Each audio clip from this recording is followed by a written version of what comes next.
This is the Grey Area Podcast, talking all things rap and hip-hop from the UK to across the pond. The facts are black and white, but our opinions are somewhere in the middle. We're about the music, not the gossip. Positive more than negative. Quality over quantity. Substance is worth more than clickbait. How about that? There we go. I know you can fucking hear that, baby. We're back. Don't worry, we always do it back. Exactly. We never fucking. But once you hear the bomb, you know we're ready. Yeah, man. Trust me. We're ready. All right. I want to start things off right. So just we're not even gonna do a whole warm up thing like we normally do. We just talk shit. Let's just get straight into it. You did warm up.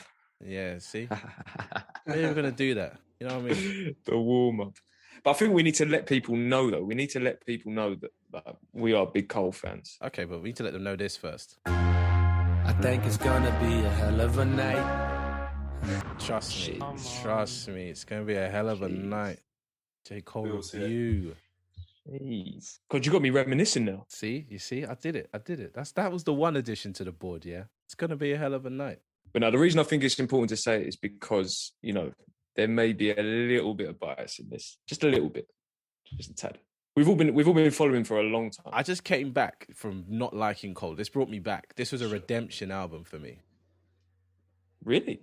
I mean, yeah, KOD was all right, but the rest before that, For Your Eyes, Forest Hills. Remember, I wasn't really feeling that. I wasn't on this whole Wet Dreams vibe. I hear that. So I'm back.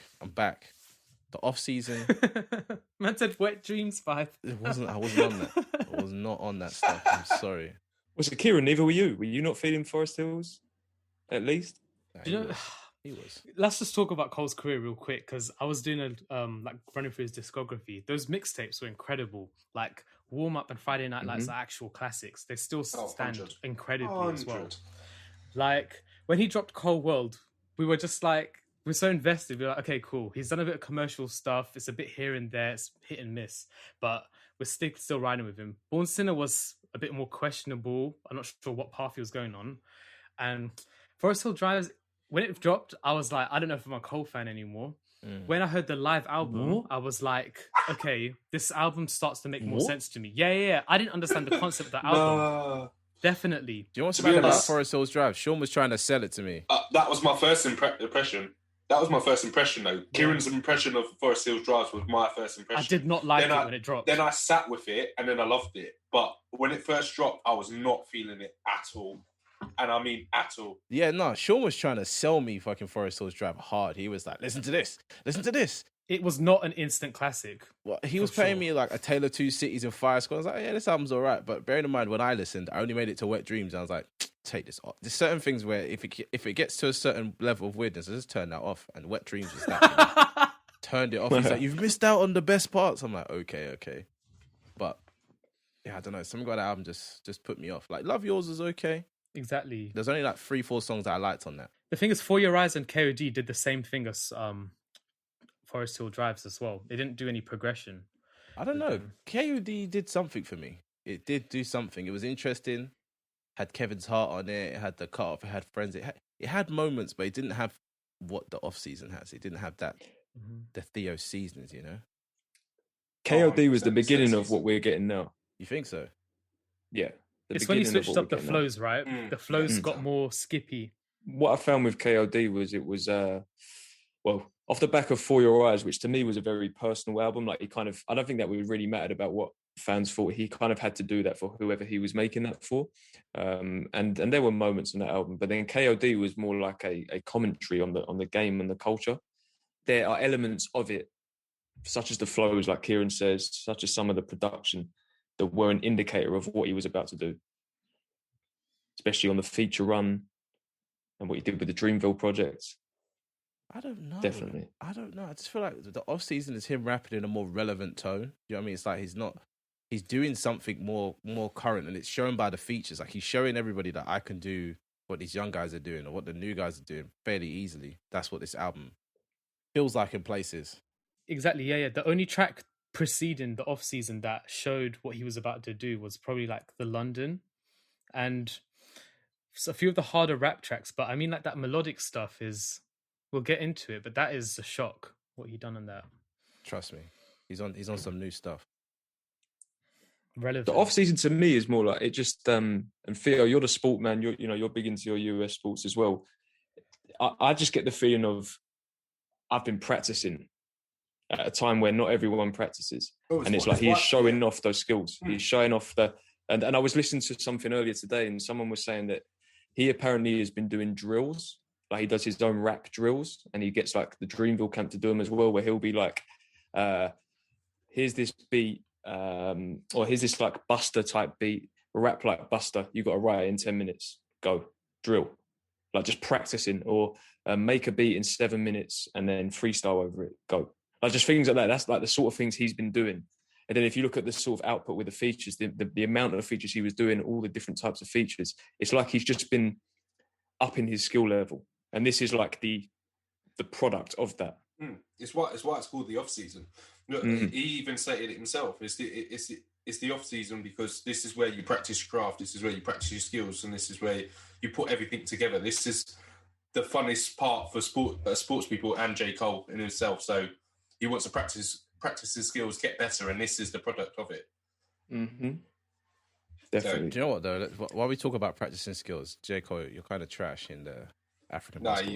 He is trash at basketball. No, there's no cap on that. He is trash. Why are you throwing out of bound balls back into play? No. This ain't I told you, it's terrible. It's disgusting. When you are throwing air layups, that is amateur, man. It's the shots for me. That man, I've never seen such terrible shots in my life. And bear in mind, I've never played professional ball, but I don't even shoot like that. He was just shooting straight air balls as well, man. Some of what he was doing is questionable, and it's making me think maybe he's paying to play. You know, it's just he lived his dream.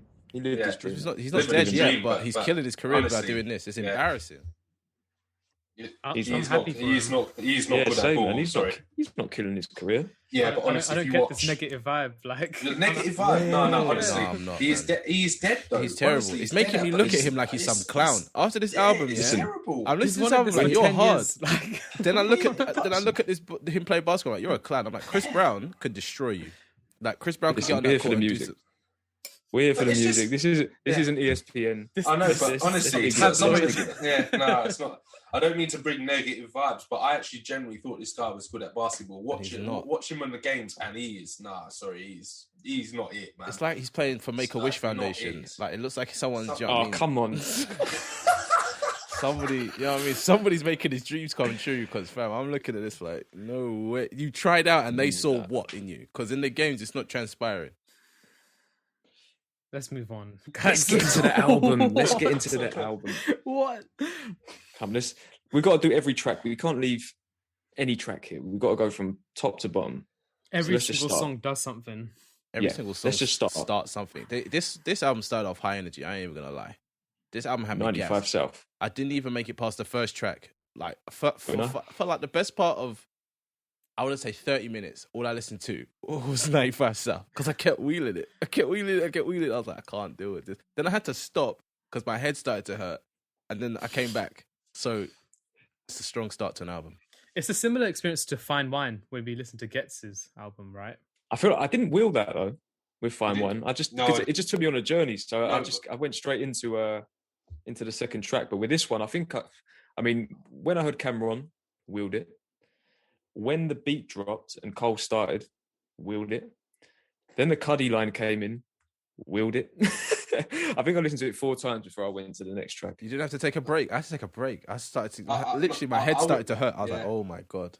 But I wheeled it 5 times, man. It was just ridiculous. It's like you said, because when the beat came in, I was like you said, when Killer Cam came in, I was like, oh, what's going on here? Like, I had to wheel it. But when that You Don't Know sample was coming on, I was like, I wheeled that straight away. I heard something about that. Sorry, I read something about that. Apparently, it's not a sample. I was looking on. No. So I did my little, my lyrics thing on Genius, and one of the producers, Coleman, responded and said that actually it's not a sample. It sounds very much like it, and he gets it now. Since the reception, he's like, "Oh, I get it," but it's actually not.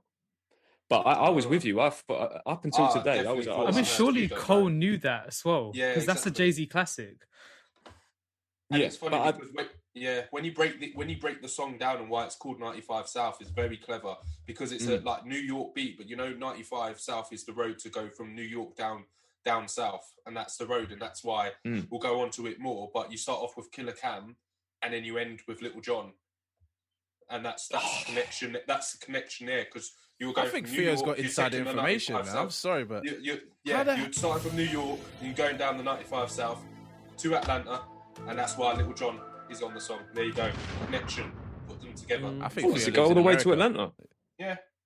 I know it goes. It's obviously it goes to Carolina, goes Carolina, but obviously you got the south element as well, because Little John obviously from there, and you've got that south. Oh, that's interesting.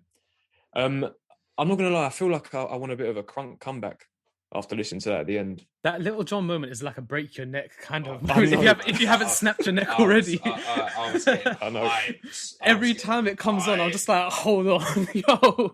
Yeah, that's what I'm like as well. I have to kind of, if I'm walking along, I have to like kind of look at people around me and just think, are they on this vibe as well? Like, I'm about to fucking kick someone or throw something. Oh, Crunk is a different energy. Yeah, I don't know what Little John's on though. Like from day one, he's just been on some mad energy. It's like could you find a chill Little John song? I don't think it exists. Him and the other guy when they're doing their yin yang twin stuff. Yeah, that one. Crazy. I'm all here for a comeback. Little brief crunk comeback. I love that. Bro, I get crunk every day. Isn't that what 6ix9ine was doing though? No. Who? No, let's move on quickly. What's going on, man? 6ix9ine's on some dumbness, but yeah, shout out to that man there. But yeah, energy out the gates, and then Cole, the commanding presence in his voice, man. The delivery was just especially after like a couple of days before listening to the LA Leakers freestyle and then hearing this. Yeah. He's rapping so slowly as well. Like usually that can bore people, but it's like every single word is written with perfection. That you're just grabbing onto each line and how that metaphor and that punchline channel hits the way the flow switches as well. It's the confidence in his voice as well. I was gonna say what Theo said. You know, like with a motorway journey, obviously you got to get on the on ramp and then you start coasting. Yeah, you start just fucking zooming. This is what it feels like, because that third verse where he just starts just going insane. Yeah. I was like, damn. I don't know if you've seen that animation video. Like, you guys sent the Drake one in. There's one of J. Cole. Oh, is there? No. Is there? Oh, no, I need to check that out. Oh, no. Can we discuss that second verse? Because the song it's like pure raw hip hop, and then it drops into this modern melodic style that like Lil Wayne does and all of these kind of auto-tune rappers. And like, we haven't really heard Cole do that other than the London. I don't think there was any other moment. No. Definitely not. I can't think off the top of my head now, but I mean, there were a lot like that feature run. There were a lot of features, and he was on something during those Dreamville sessions as well. But you're right. This feels like although like me and Phil were saying about the off season being practice and this and that, it felt like he perfected whatever he was going for over these last 2 or 3 years. He merged the styles, and it just the stars aligned really. But man, some of the lines in that song as well, the punchlines. That Krispy Kreme line is hard. It's because it's mad. You know what I didn't realize as well, because when you delve into that bar, it's actually ridiculous. I didn't realize that 12 in America means police. So you can interpret that in several ways. How long have you been listening to rap and you didn't know 12? No, I know. But either way, it's amazing, because it says obviously my dogs want to kill 12, but obviously they want to kill the police. But like a police, like when you associate donuts with police, they want to kill 12 Krispy Kreme donuts. Yeah. It's bad. Yeah, that's what I was thinking more of when I was listening to it. But no, it's just there's layers to it. Yeah, I love that one. But the bullets becoming like Huddy was bullets be humming like Cuddy. Sorry, was oh my goodness. Nah, man, it's the M on your head, Luigi brother. Now I love that line. That line was amazing. That was the first line. That was slick. That's what I'm saying. That was the second or third wheel, and then from there, I just couldn't do anything. It's like the Easter Bunny line got me. Like I couldn't make it out from the first verse, and then by the third or fourth wheel, I was like, okay, I have to listen to at least near the end, and then it's just And just quickly back to what Kieran said about the pace of it being like the way he's rapping being slow. I think that's another reason why we were all like, "Oh, this sounds like You Don't Know." Because when Jay-Z's rapping on You Don't Know, he's not spazzing. He's just like telling you, like, "I'm the man. I'm the man." It's that confidence as well, though, and You Don't Know. That's why I associated the same thing. That's what the confidence I got from Cole on this track. I just matched the two together. That's why it just got me so hype. And I was like I said, I willed it 5 times, man. I was struggling to move on to the next track. Great intro, man. Within the first 4 bars, he made a very disrespectful claim. When he said, "Look how everybody clapping when your 30-song album do a measly 100 down." I know. I was just like, who's he talking about? He's talking about everybody. Talking about everybody. He's talking about everybody in one bar. I'm trying to instigate it. He's not talking about Drake. Drake does millies on his first. Do you know what I mean? Like, but still, there's shots to Drake on this. 100% there's shots to Drake. We'll get to it. We'll get there when we get there. But for now, we'll get it. Yeah, 95 It's the perfect intro, isn't it? Because it's like got the raw rap and then the melody, and I feel like this whole album does that. Like, there's like a melodic track, and then there's like a super raw rap track, and some of them balance it. It's a great display. It's kind of like foreshadowing. It's like you're gonna get some of this, some of that, and you're gonna be shocked. And especially when it first dropped, there was no features. So I was thinking, like, oh, has he gone, how he did with this other thing with Forest Hills Drive? Has he gone featureless? And then we get, further into find out what's going on. But Amari, let's talk about Amari, man. Timbaland production. Goodness. So do we all know the story behind this one now, this beat? It was on YouTube, didn't save it, something like that. Okay. Yeah, so I've not actually checked this out yet, but I'm going to. He's got a YouTube channel. It's a Twitch I can't remember what it's called. Twitch stream. Sorry, yeah. But there's all these videos. I'm seeing the videos come up on my YouTube recently. Yeah. And it's like some sort of beat club or something. I can't remember what it's called. Yeah, he's got like a little collective. Oh, right, okay. Apparently this beat was just like not it for him. He just kind of discarded it. But Cole, for whatever reason, either I don't know if he was listening in or whether he caught onto it afterwards, was like, no, I like this, and used it for this album. And the first thing I went to say, because I didn't check the production credit until maybe the second or third listen. But could you hear Timbaland in this beat? No. Could you hear his? No, I didn't. I couldn't because I got it wrong. Trademark I got it wrong. sound. No, it's not. But he's progressed. I'm trying to work it out. Yeah, he's progressed. I feel like Timbaland has progressed. He's not still doing those like knock your head off drums with weird sounds. It's just like he's like, oh, is this the sound of today? It kind of sounds like a mask off type. But remember we had that flute craze? Yeah, that's true. It sounds like that kind of chill trap, and that's why I feel like he came like the way he came, like J. Cole came the way he came on this, that kind of like auto-tune style, almost singing melodic type stuff. Yeah. Timbaland got that style from the 10s, like when he did Magna Carta with Jay-Z, he did stuff like Holy Grail, which sounds nothing like anything you'd think Timbaland would make. Yeah, that's true. He's incredible, isn't it? Pop trap. Yeah. But do you know what? This, I'll be honest, this song as soon as I heard it, I was like, this sounds like a Lil Baby song. This sounds like something that Lil Baby would. Or Young would Thug, on. more specifically. Yeah, I was thinking Travis Scott, Young Thug. I had a theory, guys, because he executive produced Young Thug's album early last year, or just the end of 2019. So much fun. Yeah. I think there was a lot of influence in that session because there's flows on Amari that definitely Young Thug has rapped in the second verse when he's like, does that trail off and stuff like that. But we can understand it because it's Cole, not your Thug. But do you know what I mean? Yeah. I know what you mean. The thing with this song that was weird to me is that it starts off weird. It's chorus, verse, chorus, and there's only one verse, and the verse is very, very long. But the song, it's like the song feels short even though it's long. I don't know how to describe it without sounding weird like that. Yeah, I understand what you mean. Like the verse is long, but the song feels like it's like, oh, this could have gone on for like maybe there's a lost feature from somebody that he wasn't quite feeling, but it just felt like it ended too soon for me. Yeah, look, I'll be honest. Like this, don't get me wrong. This album's 12 for 12 for me. There's no skippables at the moment. I'm still listening back to front, but this is one of a few tracks where I'm like, it felt a bit brief, and I was like, oh, I wanted a bit more from that one. I don't mean that to be negative. I just mean like I remember the first few listens. I was like, oh, is that it? I just want to do a defensive point, like because a lot of songs have this structure of chorus, verse, chorus. Quite a lot on this album actually do, and I think he's had to think like, how can I appeal to the mass market of hip hop now? And it's the SoundCloud rappers and their song structure, which is basically no structure except like make a hook, then do a verse, then do the hook, and the song's over. And in comparison with those kind of SoundCloud rapper songs, this is like next level shit. Like they don't bar like this. They don't have beats like this. So I think it's just something we kind of have to get used to as like this new song structure that's in pop now, really. I guess so. I guess the other thing with Cole is that, we've spoken about his voice before and how he's blessed with one of probably the greatest voices to ever do it. But his delivery has always been on point, even in the early days. So like putting him on these kind of tracks that the new guys are doing kind of isn't fair. It's not fair to them. Do you know what I mean? Like he's kind of taken on their style and just is doing it better than most of them.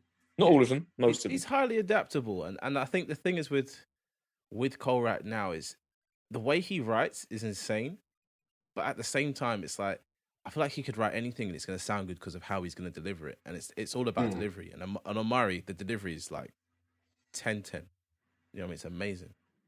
When he goes up with his cadence. Well, that's what I was going to touch on again. His cadence is just next level, man. That's just it's just elite level rapping. It's just amazing. I love it. It's just so good. And when his voice breaks a bit, I can't remember the exact Isn't line, that bit? I think it's I never fall out with the bro. Hit when your family turn into foe. I think that bit, he raises the level. No, it's kind of like what he does in mad, Winters is cold. He goes into a new bit where he goes, you know, he starts It's all like James Brown or something. Yeah, exactly. I love it. He starts moving mad because I didn't clock till the video what he was talking about when he was like, my niggas like eeny, meeny, money, mo, scoop up a dime piece like we homeless, then we go and send them back pigeon toed. I was like, oh. I was like, ooh. Because I was just getting lost in the mad flow because when he goes out of the concrete was a rose, the winners was, I was like, that's the one. That's the one. Yeah. I was trying to think of the exact line. Yeah. I missed the bars before it because that next bit always just took me out and I was always trying to get to that bit because, you know, it gets the energy up again. But and I caught this one, Theo, the Westbrook Rocker Baby or whatever he says. I caught that one. Yeah. Go on, tell us. Tell us how it goes. Nah, it's a nice line. Yeah, go on, tell us. Go on, what happens? I want Theo to let him do it. No, you know, Theo's a sportman. Yeah, but he loves the sport references. Yeah, but what was this? He's just referencing the Rockabye Baby. It's just what Westbrook in game situation. He just used to do his Rockabye Baby. He told Jimmy Fallon the real reason, and to be honest with you, I have forgot, so I'm letting you down there. But it's just a classic stance that Westbrook does. Not anything there. It's a nice lyric, but there's better sports. Yeah. There's better sports references. I'm expecting Theo to pick up on all that. That didn't get me off my seat. I was like, oh yeah, that's cool. Westbrook Rockabye Baby. It was slick. When it was an OKC, I see you. Yeah, I like it. It was slick. It's not the one that got me out of my seat. Nice. And one more little thing I read about this is apparently the track is named after the label manager's son. Something like that. Okay. The label manager's son's name. Is that what it is? But why? Yeah, because when I first saw the track listing, I didn't know if he was trying to say Amari, like Amari's Stoudemire. I didn't get, when I was trying to work it out. But yeah. At first, I assumed it was maybe a sport or basketball reference, just because there's so many in this. But no, I looked into it, and it's apparently the label mate's son or something like that, and Bass's nephew. Oh, okay. Yeah, who's on this album a couple times. Yeah, but My Life. Banger. Banger. So I'm going to say... This song gassed me. I'm sorry. This song gassed me. I think this song's going to win a Grammy, you know. Jesus. It's that kind of track. Nah, I could have broke anything. I could have broke the phone. I could have broke the laptop. I was ready to crash the whip. I was ready to write the whip onto this one. This song was too much. Oh, my goodness. I'm not going to lie. I'm not going to lie. As soon as the sort of sample or the beat really kicked in, I thought to myself, I think 21 Savage is coming. I genuinely thought it. I was like, I think he's coming. Is it the flow J. Cole does at the start? It's a bit 21-like, isn't it? It just had a lot of vibes. It just had a lot of vibes, and I was like, I can see him coming on this, and I saw it, and we saw him in the documentary as well. And then what does he say? He says something before his verse starts. I think he's like, it's just say what like that, and I was like, oh shit, here we go, and then he kills it. Kills it. Oh, his verse is ridiculous. It's one of his best verses. Yeah, that's what I was about to say. Yeah, I can't think of a better verse. Well, there might be, but that verse was. There's lines on that verse that, oh man, I had to relap it every single time, man. Will that thing up, bloody hell! Some of his lines, ridiculous. He says, I got a good heart, so I send teddy bears every time we make their mamas cry. But then it's the next one. It's the next line after that. Oh, what's the next line again? It's I pray that my past is what is it? I pray that my past ain't ahead of me. Yeah, that's think about how amazing that is. That is deep. That's such a powerful line. Wow. Yeah. I think this is the most kind of like conscious we've heard 21. Like 21 actually constructed a pretty decent verse. And he didn't do too much of that, like talking about gang stuff. He was like really kind of conscious, like he was on a lot. But maybe 21 Savage and J. Cole should link up more often. They bring good sides out. They could even do a of each little other. like collab EP or something. Oh god! If every Dream collab EP was made, the world would end the next day. Do you think Cole had him on a lot? No. Like Cole's verse. You don't think he did? He had a couple bars on there, like he said, who's getting their place in machines, but like the flow on that for me from J. Cole was not that great. 21, really? 21 had it going on more there. He found a different pocket that J. Cole just couldn't get into. I think Cole has this song though. Like he comes too hard to beat. Even though that's one of 21's best verses, Cole he snaps. Oh no, he snapped for me. It's like after Amari as well, you're not expecting such a hard rap verse, and it's like we haven't actually heard this on the album so far because 95 South was quite like laid back in the first verse in a way. This is just something else. Like when I listen to it on my runs and stuff, like it makes me start running faster when I hear this verse. It's just one I want to hear live. It's a song I want to hear live. Yeah. Oh yeah. Well, could you imagine the energy? Oh my goodness me! I know I'll just have to say people couldn't be by me because I'll be swinging. I'm not gonna lie. It is too hype, man. Too hype. And this is the first I've heard of Moray. I quite like his voice, you know. It's got a nice tone. Yeah, he's got. When I was first listening passively, I didn't realize it was someone else singing because once again there was no feature. I was like, "Damn, J. Cole's really trying to sing." And I was like, "Why is he changing his voice every line?" And then I clocked. I clocked what was going on. But yeah, I think he's from Fayetteville as well. I think. So? You think he's repping? Yeah, I think he is. Ville? Yeah. I think he is. Jake One helped producers as well. That's probably why the beat bangs so hard. It's got really nice drums. Did he do a lot as well? Jake One? I'm not sure. No clue. I'd be interested to see that.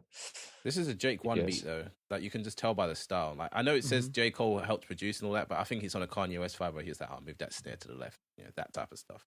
Yeah, I get what you mean. Yeah, I don't think. No offense to J. Cole, but I don't think his productions are all that. They're good, but they're not moments. Like he just makes okay beats for himself. Makes better beats for others. He makes very good beats, but they're not like great, amazing beats. They're not world beaters, are they? That's the thing. This is true. I think he's made better beats for other people. Things like High Power and stuff like that. Definitely. I didn't know he made that. That would explain. Yeah, nor did I. I did not make. Oh, well. You guys did not. No, I did not know that. I don't really look at production credits like that unless the beat is mad. You know what I mean? That's your favorite Kendrick album as well. Yeah, but I didn't. Back then, I was. You know what I mean? I was the only one listening to Kendrick, so you man can't talk to me about anything. Yeah, you man are late to the party. I was telling everyone, this guy's next. This guy's next. You man are like, I don't know. That was a dream collab because you know I loved Cole so much in 2011 as well. So yeah, Kendrick clearly did not. Yeah, he didn't know though. And just before we move on and continue to talk about Cole production, Theo, we got to give you the floor with the sport references. Oh yeah, I'm ready. Like, it's education right here, right now. Let's give Theo the floor. Right. So here we go. Some education about sports here and why this line does more for me than that Metal Gear reference on the next track that we'll talk about. That I know Kieran's shaking his head, but you're going to get some education now. Yeah, okay. Because that line was fire, but it's not like this. Okay. So the first line, man. Ja Morant, I'm a Grizzly. You know why? Because Ja Morant plays for the Memphis Grizzlies. That's the deep, nerdy South. Ja Morant plays with spirit. Hard power, man. Dunking on everybody. That's like J. Cole. And guess what? The guy comes from South Carolina. I know he comes from North Carolina, but it's Carolina. They relate. He's on his Grizzly, man. That's what I'm talking about. That's the first line. Moves on. You niggas just Cubs, but no, not the ones in the big leagues. Cubs. Chicago Cubs. Not in the big leagues, but it's not just the Chicago Cubs. Oh, no. He said big leagues. Who else plays in Chicago? The Chicago Bears. That's what I'm talking about, man. You're not playing on that level, and he doesn't even put you in that level. So he moves on. You're a Cub to the Grizzlies because a Grizzly, big brown bear, man. You're not on his level. He's talking that shit. Ooh. Moves on. After the fall off, last album gonna be retirement. We hear. I promise I'm coming to sell out Wrigley's Stadium for the Chicago Cubs. That's hard. Hard stuff, man. Hard. punching that energy, man. That's what I'm talking about. I wheeled that up tenfold, man. That was hard stuff. Yeah, that's some Lupe level rapping. We'll get on to applying pressure because I still think that Metal Gear reference is hard, but for me, not on that level. That 4-bar pocket was just too much for you. Your head was almost off your shoulders. Yeah, no, I was gone. Yeah, I was gone. I hear that. Yeah. As a sportman, you were like, "This is It's slick. It's slick. This is true. It's slick. This is true." I knew most of it, but I didn't think about it too deep. I was like, "Oh yeah, Cubs, okay, Wrigley's." I was like, "Oh, yeah, cool." Do you know what I mean?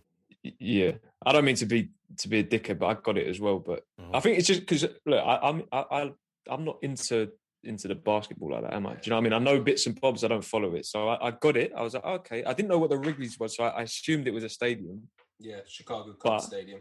Yeah, but it's slick. It's the fact he referenced Ja Morant and compared himself as a Grizzly and then did that. It's because I know what Ja Morant's like. I watched the guy in college. The guy's just a straight baller.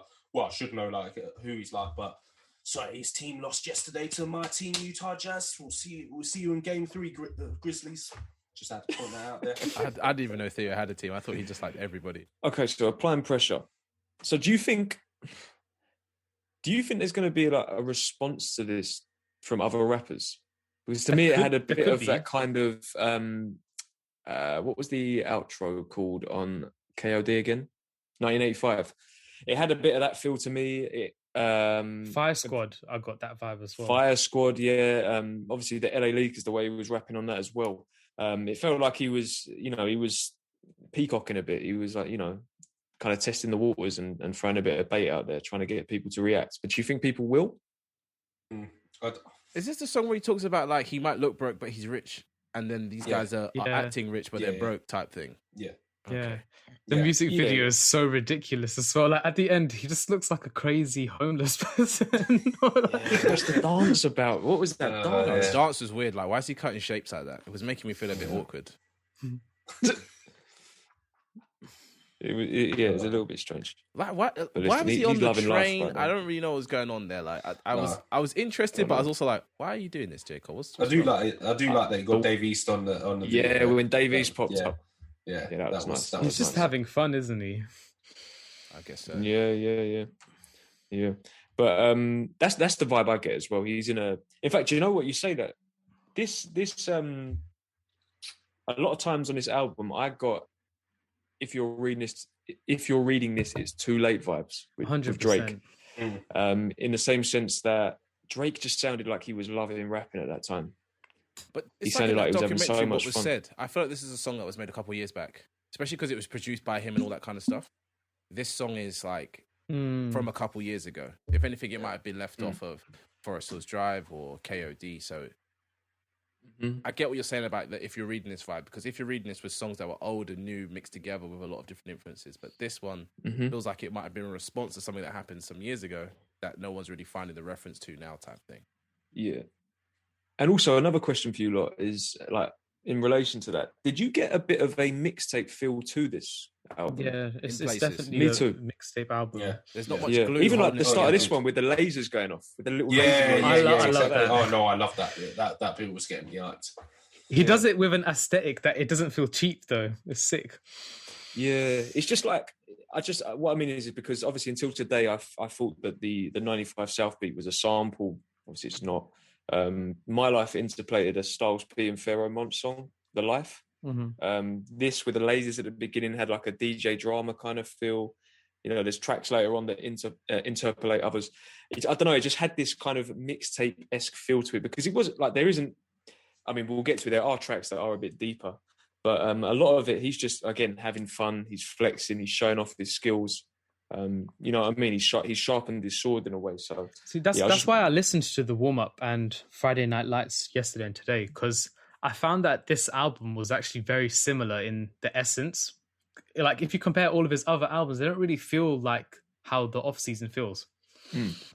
Yeah, there's a hunger. There's a different level of hunger in this. That's why we loved Cole from those mixtape days as well. Yes, exactly. He was 100%. so hungry and like you 100%. believed in him. Do you feel like he knew his fan base kind of went up, then kind of down a bit, and then up but it was trending down? Do you know what I mean? As in, that's what this project kind of felt like. He was like, oh, I think these guys are not really respecting me. Like these new people aren't listening to me. I've got the same. Maybe people. not down. I don't think down, but plateau 100%. But that's what I mean. The peak happened, and he felt like he peaked a long time ago. He's like, but wait, no, he didn't feel like he peaked. He feels like other people think he peaked, and that was it. All he could do was that stuff, and he's like, I'm in this generation now.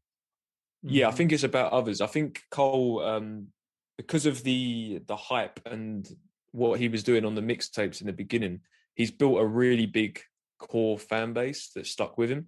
Like, people talk about how if you diss Cole online, the Cole fans will just come for you in like flocks and that. He's got his own beehive, doesn't he? And if you look at if you look at his sales and relevance over the years, his record sales, I mean, he's never fallen off. Excuse the pun. He's never lost that fan base. But I think the wider hip hop community, let's face it, some people think he's boring. You know what I mean? A lot of people think J. Cole's boring. I get pissed off about that. It frustrates me. But then, you know what's funny? It then shows how we're like true Cole fans, because it's funny. You like shout out to RDC World, but if you see some of their J. Cole skits, man, they're hilarious. It's how like J. Cole fans react, and yet how we're just reacting now is remind me of those skits, because it's so true. Because I get vexed when people tell me that J. Cole's boring. I feel like just like slapping him in the face. But he's never been boring, but it's just like some of what he's done has just made me tune out, and it's not in like a way of like, oh, I'm trying to say this is crap. Yeah, it's just not for me. Yeah. Do you know what I mean? And no, but that I understand though. Yeah, exactly. But this is him. It's just when people try to say that he's not a great rapper, I just feel like, are you dizzy? I'm like the thing is about Cole, he requires you to think when you listen to his raps, because either he's doing punchlines that are too complex to go over your head, or like he'll be doing something deep that makes you have to change like your mindset. And a lot of people don't want to do that either. So it's just like people get this barrier when they listen to him. I don't know what it is, honestly. Yeah. I mean, I've rarely seen people question his rapping ability, because it's hard not to. If you're a rap fan, it's hard to not listen to J. Cole and say he is at least a good rapper. I think it's a lot of people, obviously, they criticize the production and the energy. Whereas I've always I don't know whether it's just I find certain things relatable, or it's the period of, you know how sometimes you listen to an album at the right time, it just hits differently. Yeah. I've always found his music quite almost like food for the soul. And it's just made me feel good.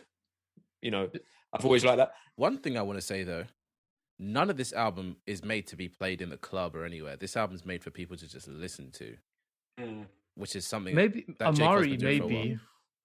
Yeah, I was gonna say Amari would go off. Kind of, but it's. Do you know what I mean? There's no obvious attempts at like this is the club song. Even the songs with all the club type rappers. Well, let's say the club type. Even the songs with Lil Baby. No, I'm not an attempt. No, but to bring it full circle, I agree. I think that he's speaking to a audience wider than his own fan base for this one. Definitely. Right, punching the clock. This is the shortest song on the album. This to me, dope that he got Dame Lillard on this, man. Shortest song, yeah. I'll let you go for that feel in a bit. But for me, this song epitomised the theme of the off season. Like, this was the track that if you weren't sure, like, why has he called it the off season? What does he mean? This song is the epitome of it, in my opinion.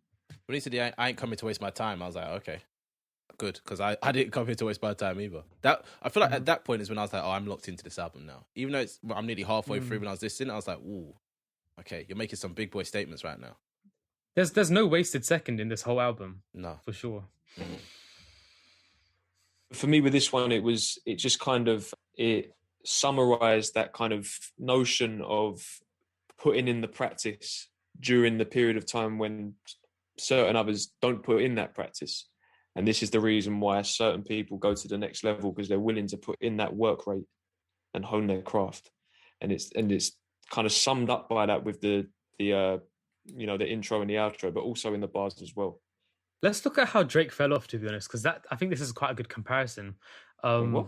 I'm not talking about. I'm not talking about his career, right? I'm talking about him as like a rapper, his ability, the lack of progression of how he presents his cadence and stuff like that.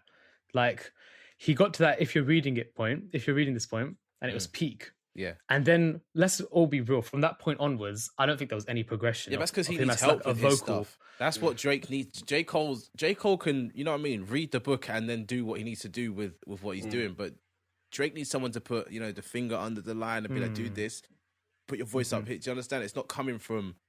Cole's the director of it. Yeah. Yeah, he's not coming. It's not coming from inside him. J. Cole is like, he's seeing what's going on right now, or he's seeing what's popping, and he's not stealing it and biting it. He's doing it in his own way most of the time. I've got a very though, like when he says people, they're part of their career where they like fall off or whatever, or like they just fall into the shadows. Who's he talking about? A lot of people. I think he's talking quite general. Yeah, I think he's talking quite general. Rappers have a short lifespan. Yeah, exactly. Rappers have a very short lifespan. I think if you look at the average, if you look at a lot of the rappers that had a period where they were hot, it usually doesn't go beyond 5 years. 50 Cent was very, well, look, it's rare that a rapper goes to the sort of 10 mark plus that not many have done. So I think maybe it was one of those kind of general jabs, you know, most of the game. Yeah. But look, the Drake thing, I mean, I've got a very, very detailed take on what I think happened to Drake, but I think we should save that for when that album finally comes out. Yeah. Well, this is the thing as well. Out of the big three that we're hoping for this year, Cole's dropped first. So Cole's kind of put his stamp out there now, and I'm pretty sure certain man, I won't say who, and it's definitely not Kendrick, are over there thinking it's time to change the vibe of the album, even though it's Certified Lover Boy. Maybe we should make this a 2-discer, you know what I mean? Make it another 30-track album. Couple bonus tracks, maybe. You know what I mean? 30-track album, do a measly 100 down. I need to do some stuff. Because the thing is, everybody said, "Oh, Kendrick's on a creative vibe. He's on a rock vibe. Whatever. It's different. It's different. It's different." J. Cole's like, "Listen, if you men are gonna do some dumb shit, I'm gonna do the best rap album you guys could never do, right?" And it's like, I feel like now what's gonna happen with Drake's project is it's gonna be a mess because he's gonna be scrambled. It's gonna be scrambled. He applied the pressure. I know I'm a Kendrick stan, but I don't think Kendrick's bothered by this, man. Kendrick's in his own world. Kendrick ain't bothered by this, man. Kendrick's calm at the moment, man. He's definitely. Kendrick will give you that weird stuff. Yeah, he's trying to get last year's projects out, so he's trying to get all the projects that was supposed to drop from his smaller artist out now, and then I feel like he'll drop last because he doesn't want to overshadow his own releases. What, Kendrick? Yeah, Kendrick. Drake don't give a fuck. You mean Top about Dog? Yeah. Drake don't give a fuck. Drake will steal your whole album and tell you it was his. Yeah. That's why when Top Dog did the whole the wait is over thing, I knew it wasn't Kendrick. I knew it wasn't, because why would you do it now? Doesn't make sense. Why would you? You've got all these projects lined up, and you're going to release the biggest one where like festivals still aren't really back. Tours are like next year. Do you know what I mean? So yeah. This might upset you guys, but I don't think we're getting a new Kendrick album this year. We might get a song or two. Yeah, it might be 2022. I'm not gonna lie. End of this year. Yeah. The only reason J. Cole dropped this is because he knew he couldn't tour this year anyways, because he's got that contract with the basketball team, so he can't go off and do touring.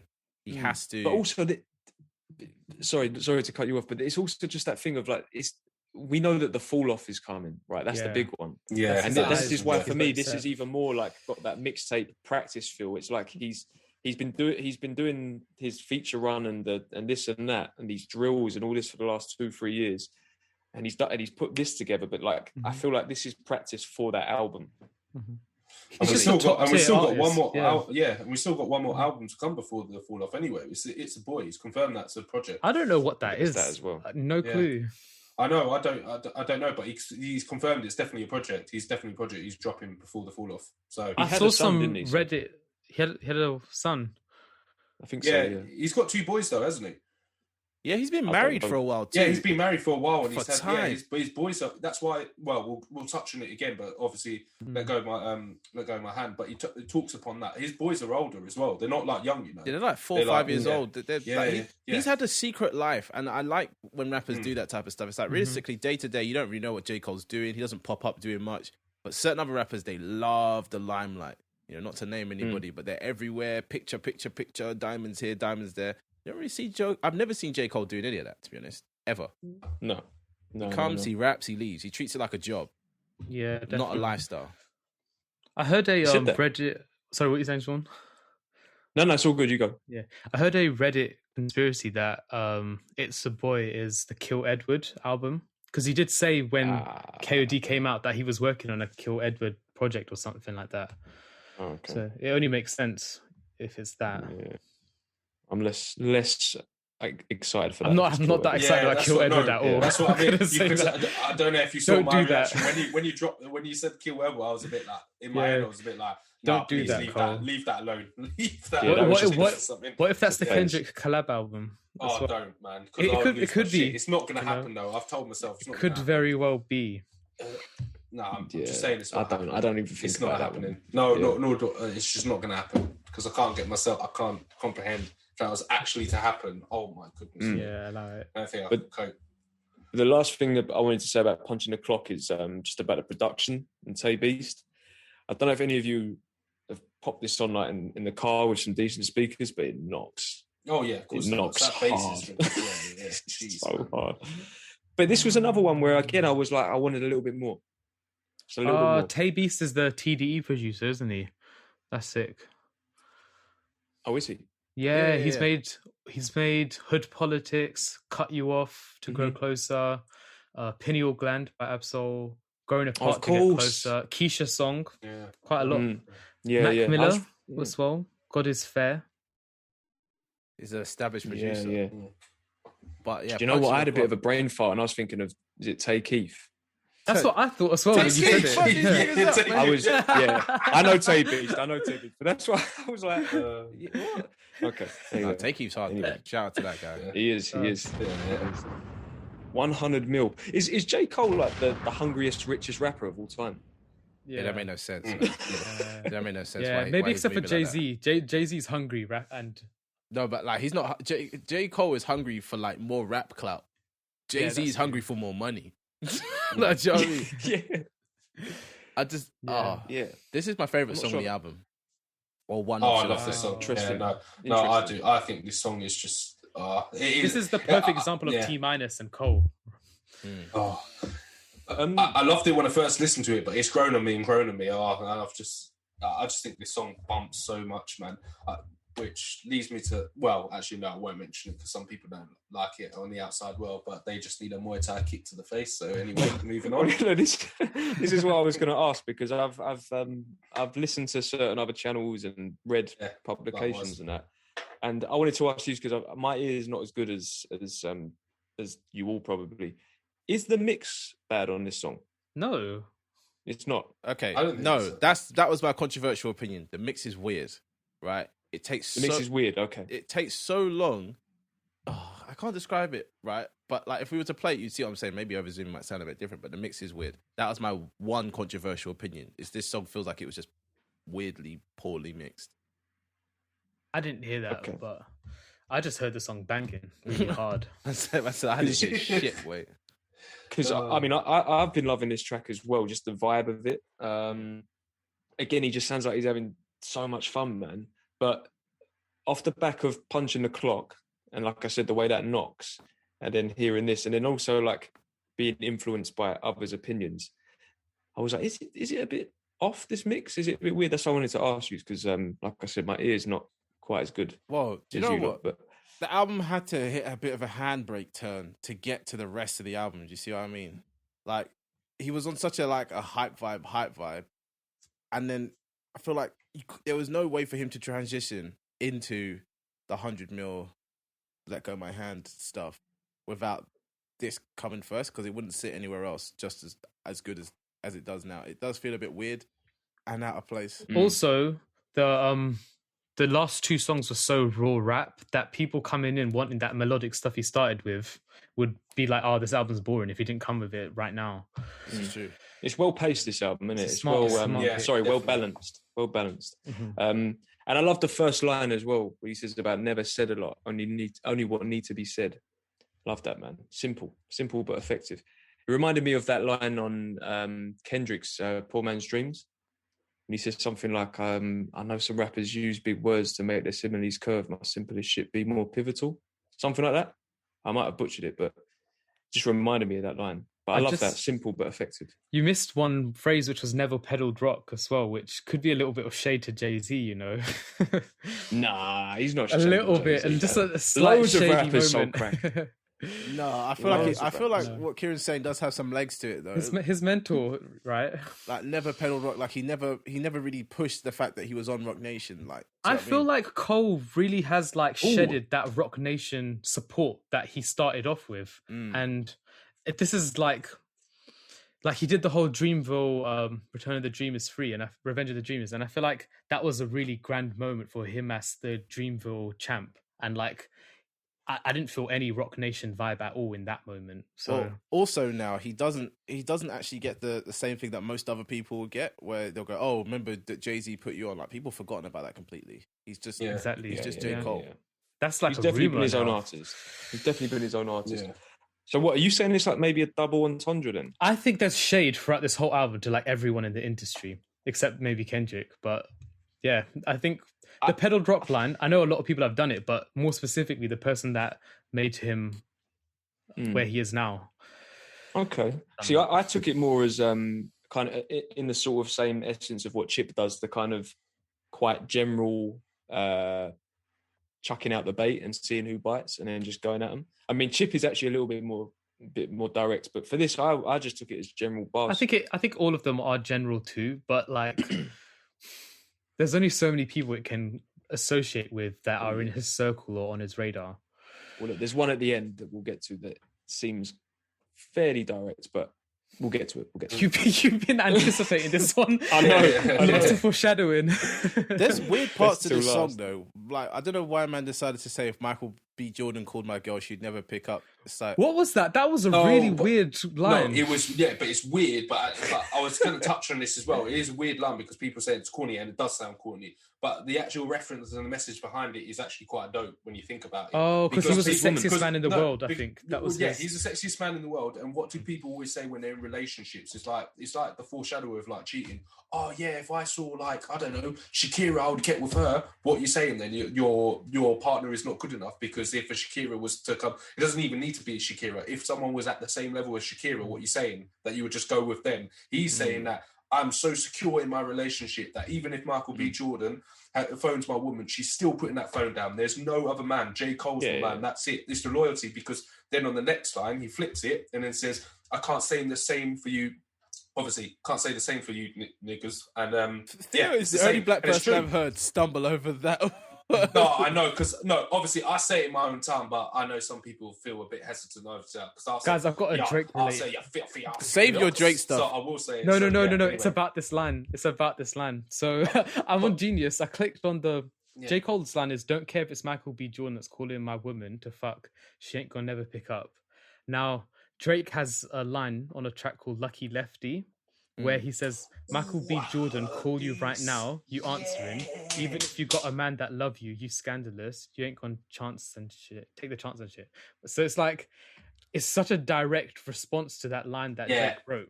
So I saw this because I saw this on a reaction channel. I don't know what it means. Complex Ambition. They said it as well. They said it's in reference to that Drake song as well. So he flipped it and said, sadly, I can't say the same for you niggas. A couple of dollars be changing you niggas. So it's like he's saying like, when you guys get some money, you guys are moving the same way. You're saying that, your peas will keep your girl there, but it's like when you get peas, you leave your girl. He's like, I've been with he's basically saying, I've been with the same girl for a long, long time. Precisely. You guys can't do the same thing. We're on something different.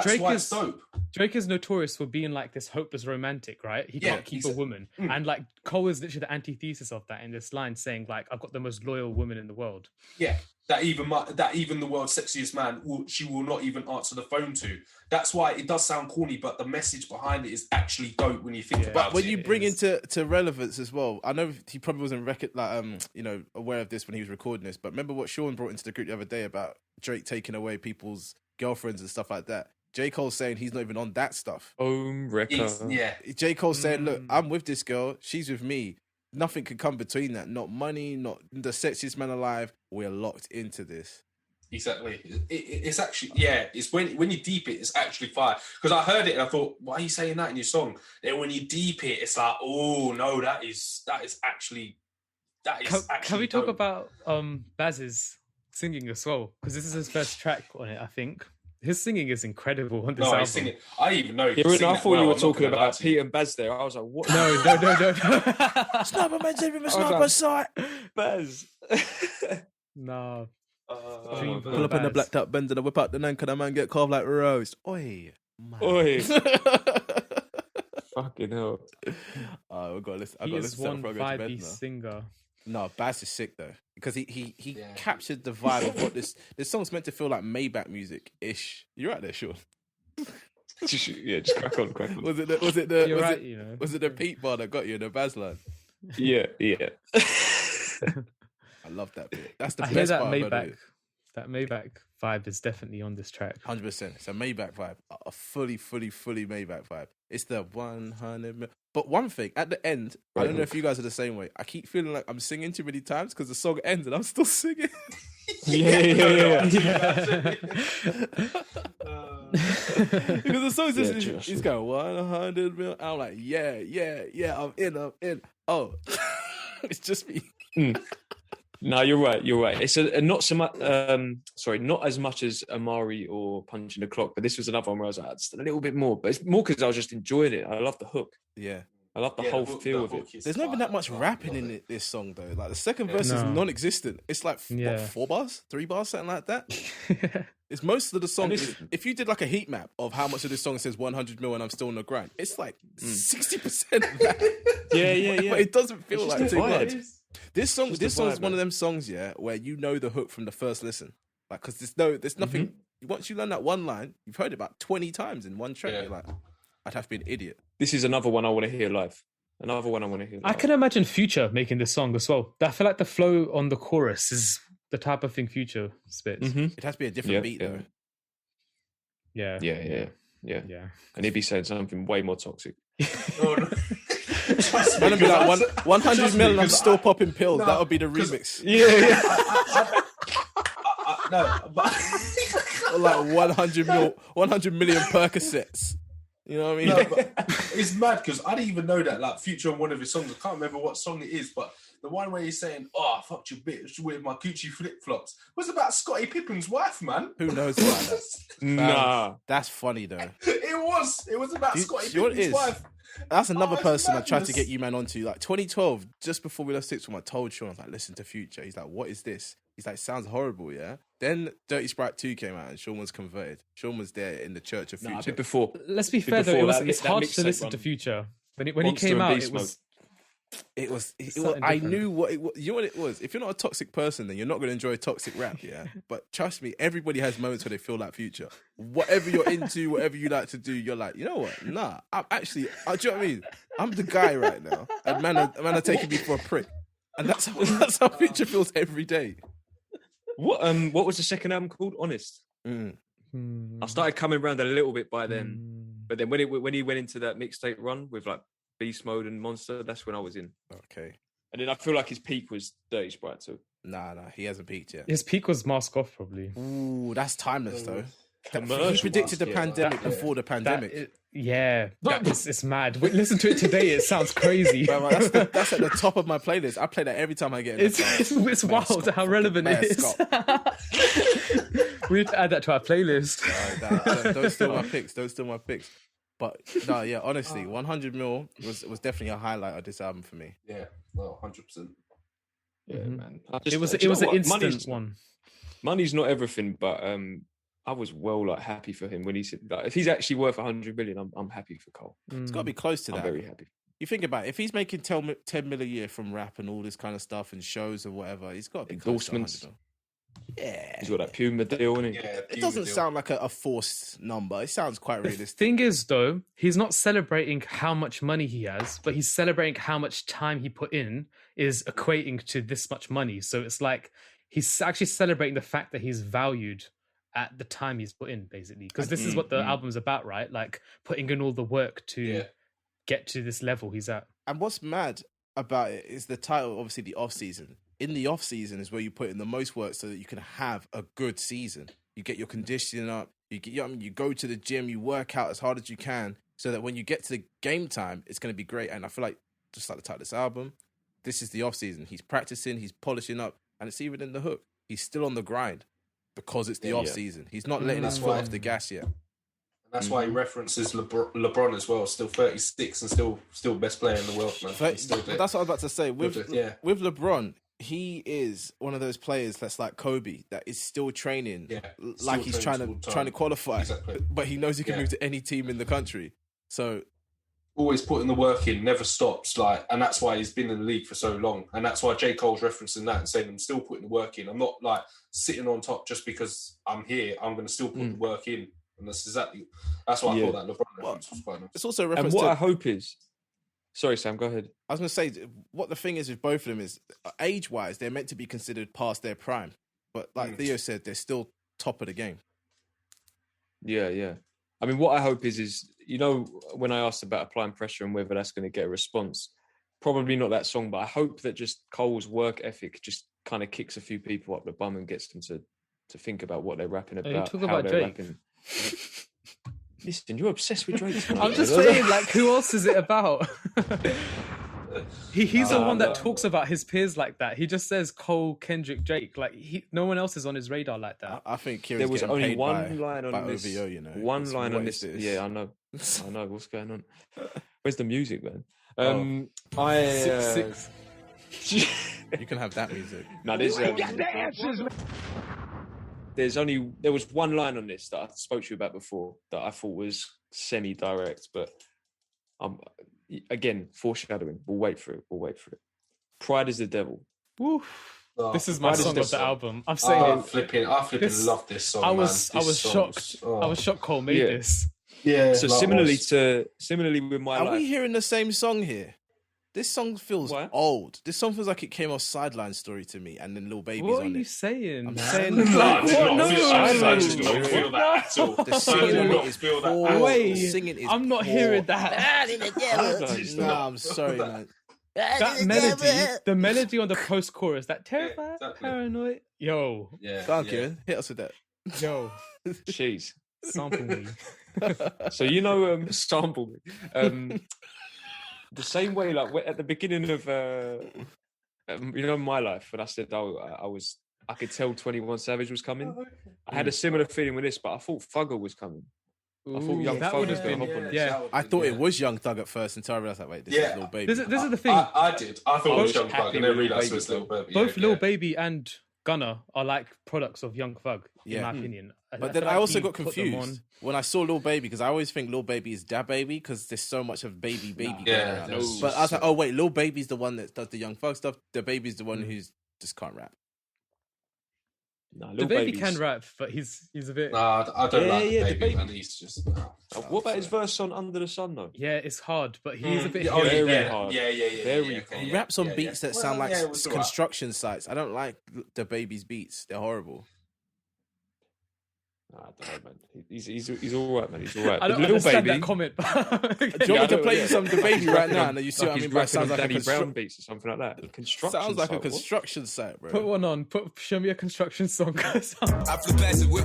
Fucking trash. He's got a good voice though. It does. If he could rap, it would make it that much better. But I'm saying he's got that. No, there's that intro track as well on one of his projects. There's an intro that's really. Sean's listening to whole The Baby projects. You got too much time in your hands, cuz.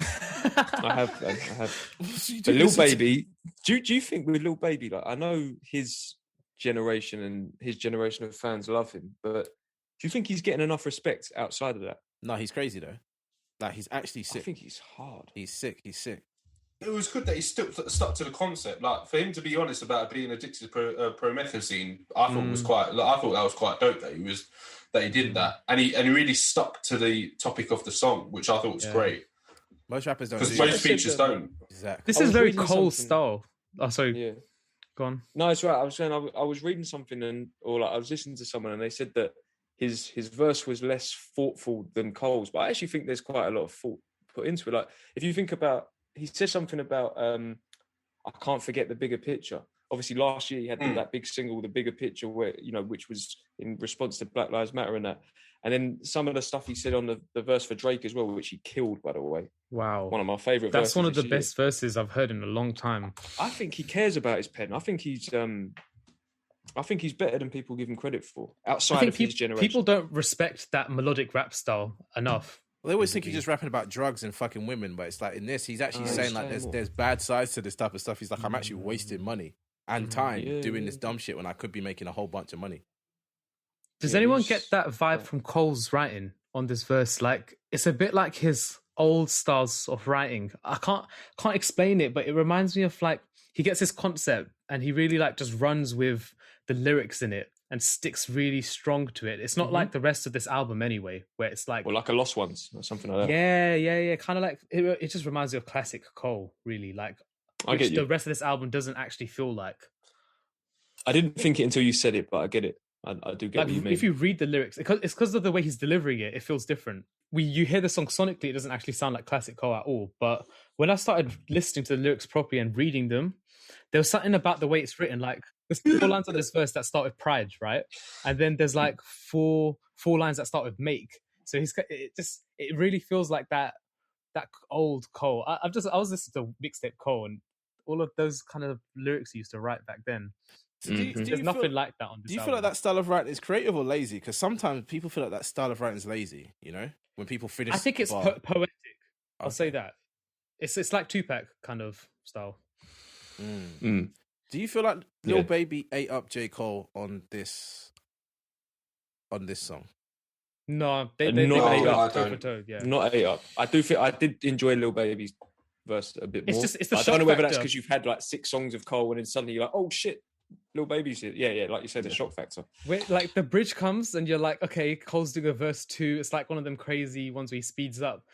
And then it's like a screamable moment when Lil Baby comes because we're not used to these features. Oh man, He just cuts him off, and he goes for a long time too. It's not like I don't even know if it's a 16. It's quite a long verse. That's one thing I think Lil Baby needs to work on, right? Is actually being able to structure what he writes. I feel like he just comes into the booth and yes, maybe he might write it, but I feel like he doesn't. He just says stuff and it comes out wavy. And in this case, I feel like he got sent the track and he just went, you know what I mean? He was like, do you want a hook on this?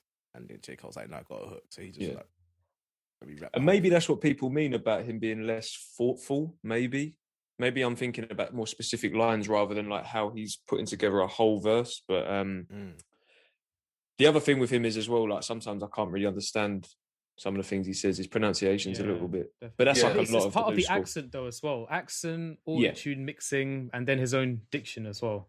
Yeah, this is one of the most popular tracks of the album. I feel like where he didn't have the features put up before, maybe people weren't knowing that one of their favorite rappers was on here, but now people know. I feel like people are actually banging this one out quite a lot. Yeah, I think this one would go off in the clubs. I think this one would go off at barbecues. Definitely, this has got a summer feel to it. This one. I don't want to be hearing about the devil while I'm eating chicken wings. What the fuck? Yeah, it's a weird concept. Yeah. Oh, This is what I'm saying. Like, it's quite conscious. This song, like, it's actually quite extremely conscious compared to what it feels like. It feels like it's this ignorant song, but it's not at all. But I'm talking about the production though. It has. I'm talking about the sound of it. Like, I'm not talking about the lyrics. Like, it's played, like, listen, the Hey beat Ya's. Hey Ya's like a cheery pop song, but the lyrics sad. are not. It's sad. That's what I'm saying. But my dad's sitting there singing "Hey Ya" in the car, like doesn't know what's going on. Do you know what I mean? The beat on this sounds kind of upbeat. Do you know what I mean? And then when you listen to what they're saying, you're like, hold on, wait, you guys are actually going through some deeper stuff. And obviously, I said before, I didn't like this song so much. The only reason I didn't like it is because I don't feel like J. Cole needed to sing on this, but he insisted on it. It's like where he's got people like Baz or Bass, whatever, how the fuck you say it. That guy around. Bass. This is some of the best singing J. Cole's done, though. Like, it really hits. His best singing like was a on banger. Amari, man. What are you talking about? Amari's hard. I I actually think like I love the song, but like the hook on 100 Mil is quite nasally. Like I think the singing's better on this one. I'm Proud as the Devil. Personally, I like his harmonies on this. That's why I really like it. Some of the best. Yeah, I've heard there's a from lot J. of Cole. this whole album has harmonies throughout that actually like blew my mind when I first listened to it. I was exactly, like, Cole's got it on point in this album. Yeah, this sounds nice. That's what I love. Yeah, I feel less offended by his singing this time round. Okay, that's fair enough. The other thing with this one is the beat is an interpolation of Amine.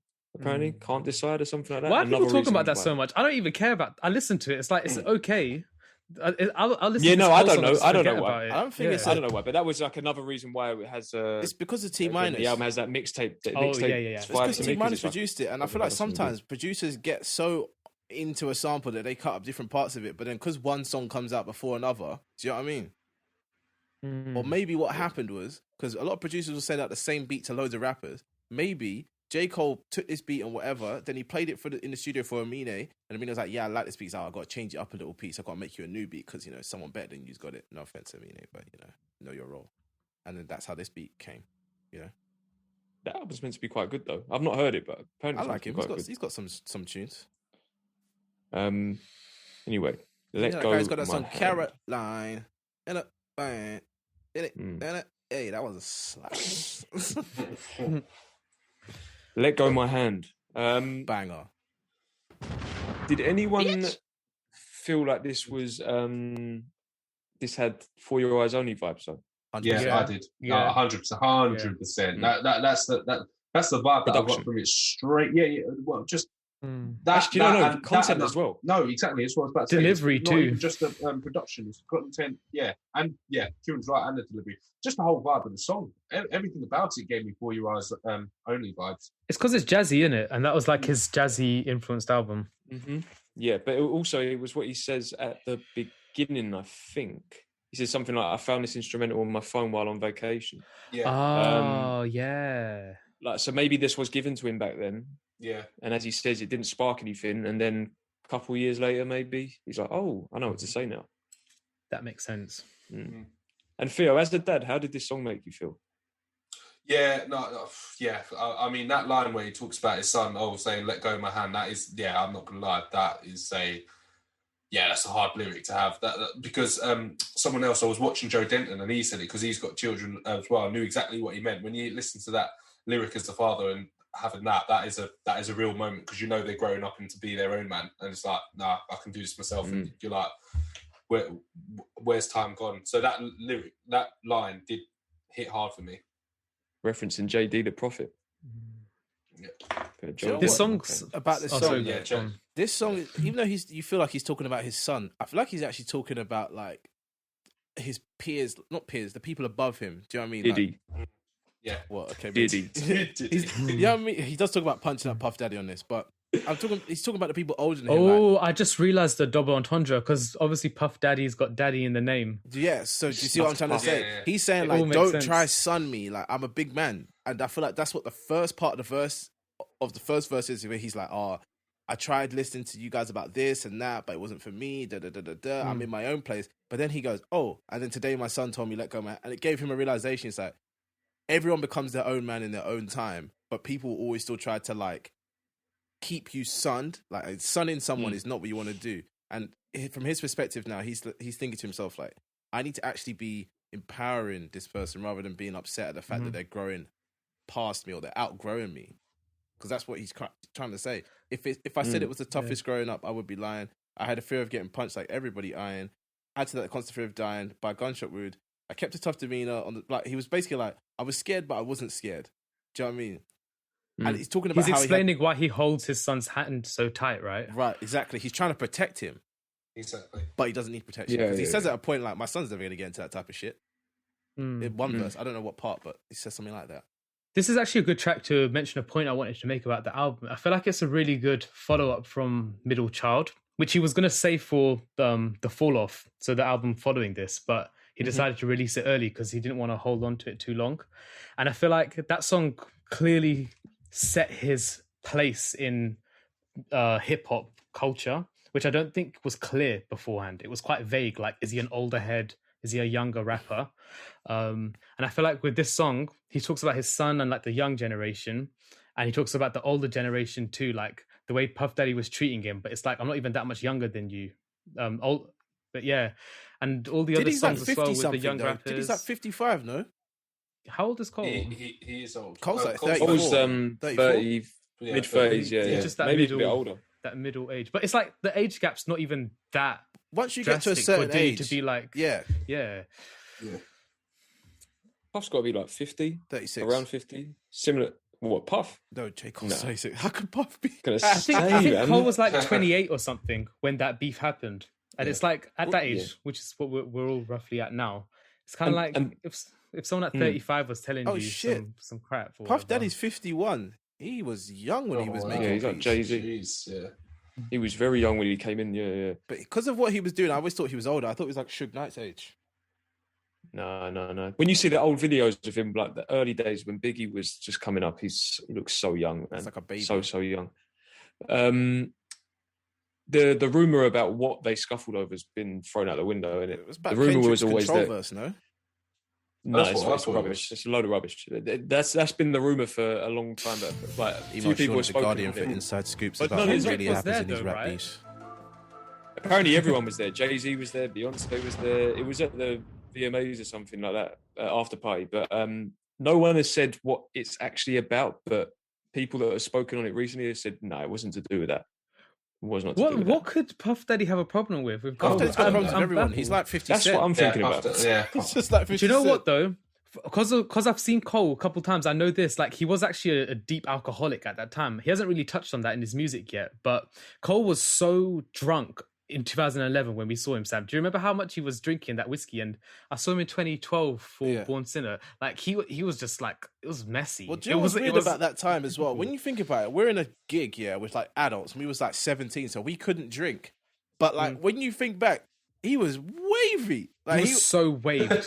Because most performers, when they get on stage, the second the show's done, they don't stay there and say goodbye to this man said goodbye to everybody. Yeah, Cole was so waved. Man said goodbye to everybody individally, It was like you I see like you. He was you doing like, he was doing like a shot or two before each song in those shows and stuff like that. This is around the time when he scuffled with Puff Daddy too. So I feel like Cole was probably on some ignorant shit in that club or something like that. Shout out to Drake on. Well, I was just going to say, like we spoke about it a little bit with the Slow Tie review. Is like you put people from a certain environment and who go through certain things into that environment with alcohol, with drugs and whatnot. Anything can happen. True. Anything can happen. So it's probably over something minor. But we'll never know. And you know what? To be honest, it doesn't really matter what happened there. And it resulted in this. It's good that he addressed it now, and it's in the open. Yeah. And to have Puff do the outro as well, it all came full circle. It's again, nice Bass, another Bass feature, and Black as well. Ooh, this singing is beautiful. I always say that as 6 Lack. I'm sorry, why write it like that if you're gonna try and make me? Trust me. Oh no, I think the same, man. I don't know why wrote it like that. If you want to be known as Black, just do it simple, man. I keep calling him Slack. I'd say 6 Lack, but you know what? Shout out to him. He's got some banging music, and he did his thing on this. But right, I wanted to hear a bit more from Black, though. Yeah, you think so? Likewise, I did. I wish I could. I think he's got more of a backing vocal, or even like. I don't even know why they credited him as a feature. To be honest, I didn't know he was on there until I listened to it. Until I listened to it with the features bit, I was like, "Who? What? Where is he on this track?" I thought it was just that Bass guy. But onto the song everybody wants to talk about. Interlude. Oof. Man, that song Hold hits on, hard Sean, for me now. There was one point you wrote. Just a question. You wrote this as a turning point. What did you mean? What for? Let Go of My Hand. Yeah. I guess maybe not so much content, but in terms of the sort of tone, it felt like there was a lot of energy before that point, and then it comes to this. And I know there are moments of energy after this, but if you think about like what he's talking about in Close and Hunger on Hillside, stuff like that, I just wondered if you thought that there was a bit of a shift at that point. Or it's definitely the downtime track. I don't know if there was much of. I don't know, because I'm starting to think like Pride is the Devil's quite conscious too now. So, and like all of the tracks have some level of consciousness. It's not actually like ignorant music when it starts. No. So, my thing was more, I guess content went the right word. I guess it was more the energy and the tone. The energy's back for Interlude though, which we're about to talk about. What Sean said here is, has this improved within the context of the album? I'm like, no, because it doesn't even feel like an interlude. No. It just feels like a track in the album. I don't know why it's called Interlude. No, I don't, because the thing is, because I said, I preferred it, but you are right. I don't understand when you put an interlude. Surely you have an interlude in the middle of the album. I did find it weird that it's at the back third of this album, and it doesn't. I don't know if you were to rearrange or change it around, which I don't think I could.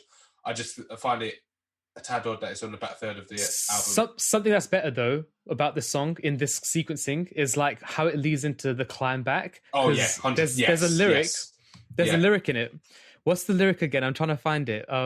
He starts talking about like gun crimes or something like that in Interlude. I can't find the exact stuff. There's quite a lot of it actually. I'm seeing it now. Like there's a lot of like horrific stuff he talks about in Interlude, and the way Climbback starts, it's like analyzing the industry and whatever, but like it like resolves in this like look what's happening, the state of like people on a personal level. It's these two songs. Okay, I guess I can understand how it's like an interlude before the Climbback, because those two songs do come hand in hand. Yeah. But that's what I think it's for. I think it's to get us to the Climbback. Like, I don't think there's much that can be said about it. It's been out for, not a while, but it came out first. And to get to the Climbback, I guess that's what needed to happen for that to fit in. But then it's also just like, the last 3 songs on this album, it's like, I don't feel like there's much of an ordering to them or a vibe to them. Like, whereas before, there's not... The whole thing, there's no ordering, there's no vibe, yeah, but it feels nice to go into. But the last 3, it's like almost like bonuses. Yeah, I feel like Close keeps the cohesiveness with like the previous tracks, like Applying Pressure and stuff like that. And Hunger and Hillside is like the love yours of this album. Yeah, he's good at closing out albums. I'll give him that. But, yeah, because that's a great closer. But it's, I don't know, Interlude is not really doing too much for me in the context of this album. And like Theo said, I thought Interludes come in the middle, not at the end, but we could be wrong. Interlude's an interlude. It was an amazing pre-release though. When it dropped, I was like, what energy is Cole bringing for this project? No, if he'd have dropped 95 South, yeah, I feel like the album would have gone triple platinum. Ooh. Could you imagine that? The reason why 95 South worked though is like as that intro first time. You don't want to know there's features on this album. No. That would have made me scream. My thing with Interlude is he just the way he sounds again. It's like that he's perfected this merging of like his his rapping and lyrical ability with the melodic. The way it blends. You know what I mean? Evolves inside the song.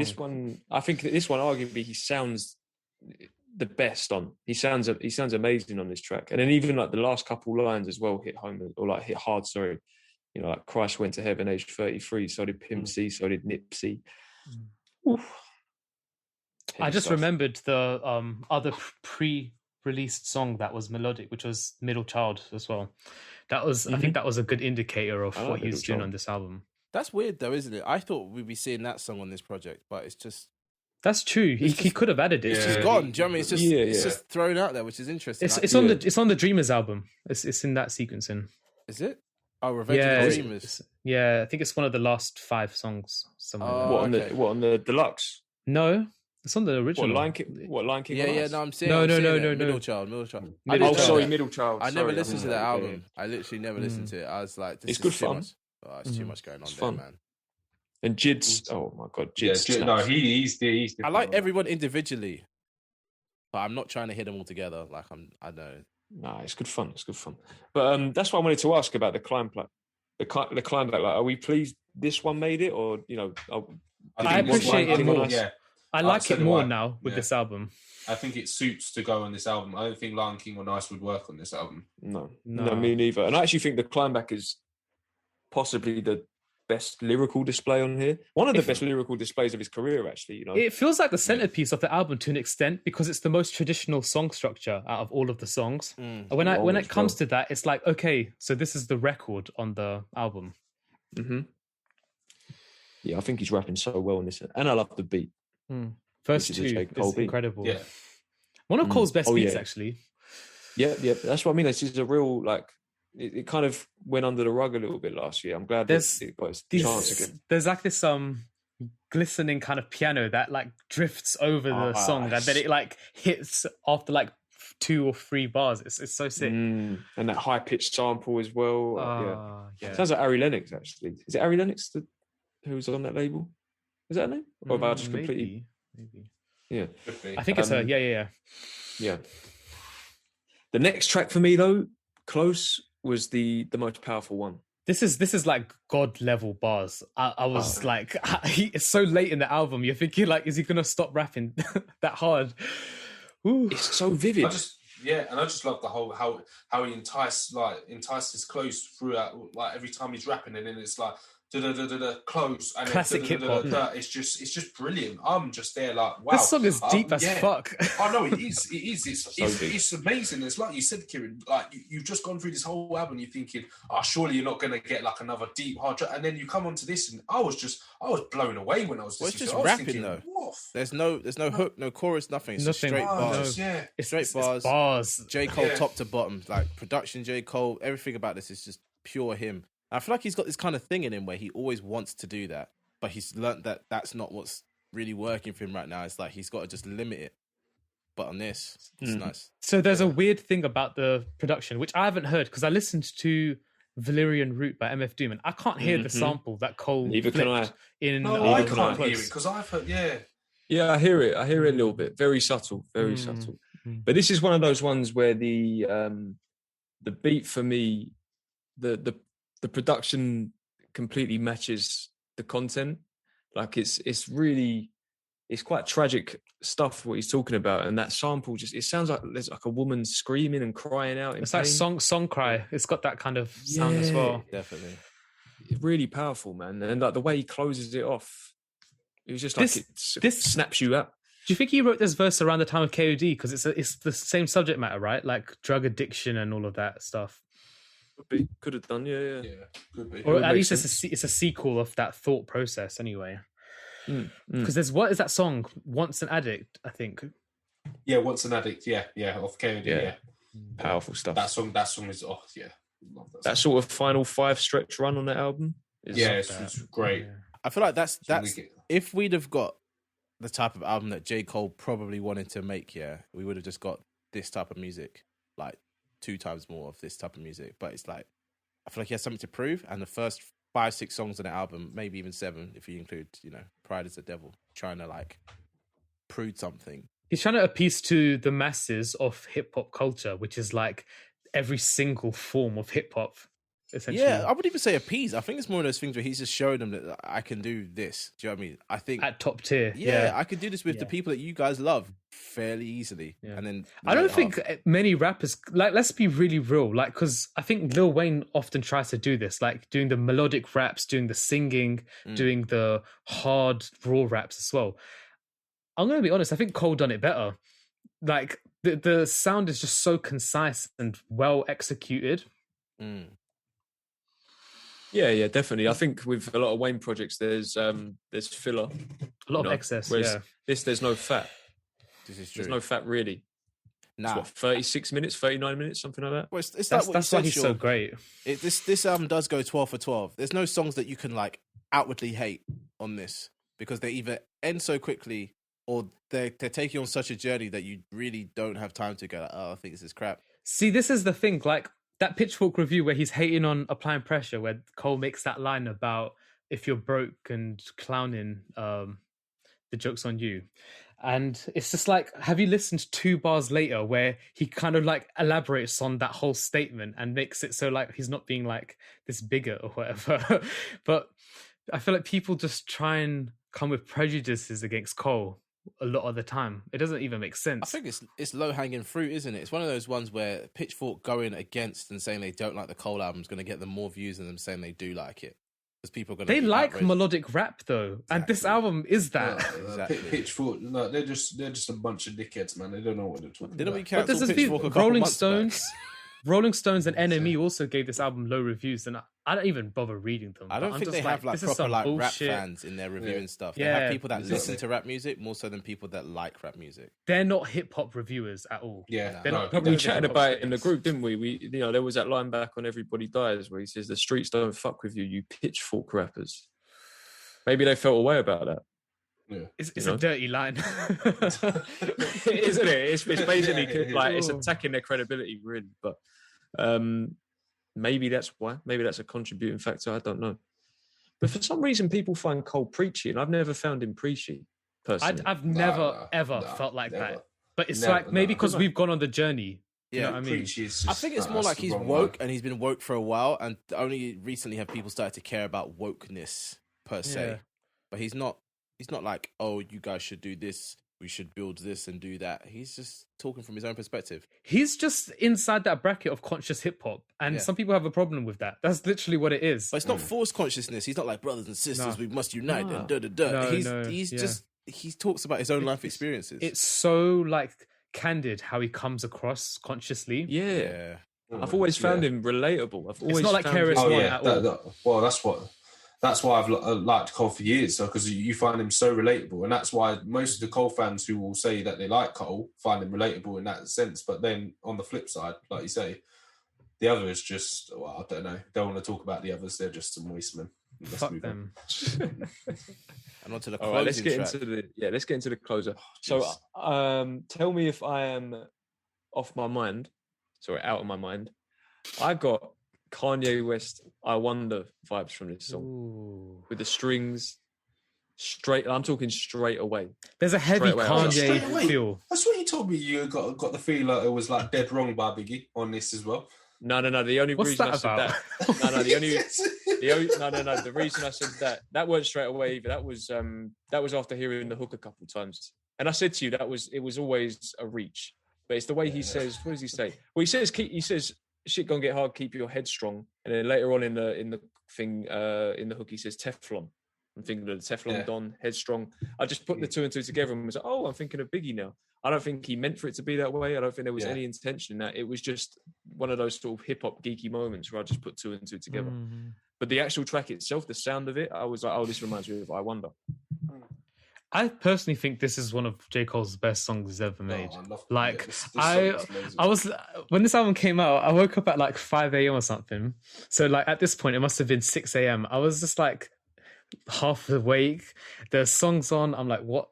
Whoa, what is this journey? Like, why has it suddenly gotten like life changing? And then I was like, I had to get my shit together. Yeah, exactly. That Baz outro is like so beautiful. Every time it hits me, I get goosebumps.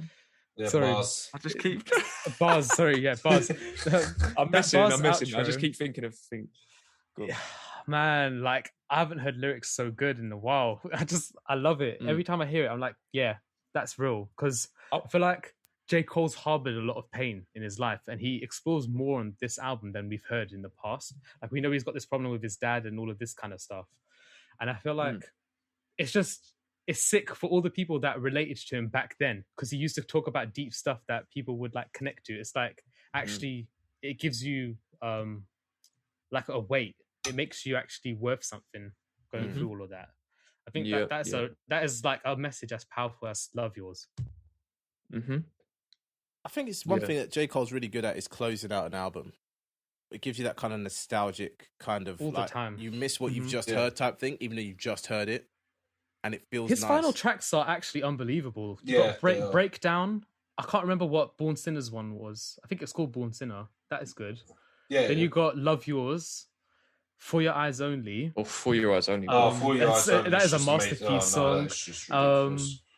Window Pane. Window Pane is fast. But when he's ready to end, he ends on a strong note of like he's got everything all mixed together, and it's like this is the end. Oh God, yeah.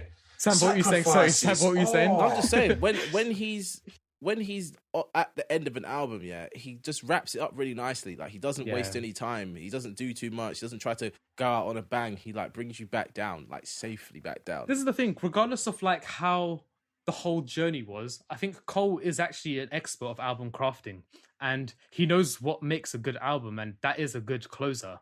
So I feel like he always tries and makes the best song, the last one, even if it might not be the most popular. Yeah, man. We're struggling to keep Sean awake right now. I see it in his eyes. See the eyes closing. No. I had a point, but I forgot. There was a point about the song, and I forgot. Chorus. So I may as well just get to it. Yeah. No. That's it. No, it was earlier on. It was about Bass. I was just saying, I'm looking forward to a Bass album after this. I want to hear him singing on that as well. He's not released a project in ages though, hasn't he? Is it not since Milky Way. No, is it not since Milky Way? Has he released one after Milky Way? It's probably like 3 years ago. I just always thought he was a rapper. I didn't know he could sing. So when I saw him, this is the first time I've ever heard him his singing is amazing. I didn't think I just thought he was a rapper myself. So when I heard him singing, I was like, oh my goodness. Yeah. I'm looking forward to that. But no, let's get to it. Let's get to the nitty gritty. What I've been alluding to the whole time. Okay. Let's go. Let's get to Drizzy. So the one line we're getting to Drizzy. Can we just answer this question, like the group? Why are there gaps between the songs?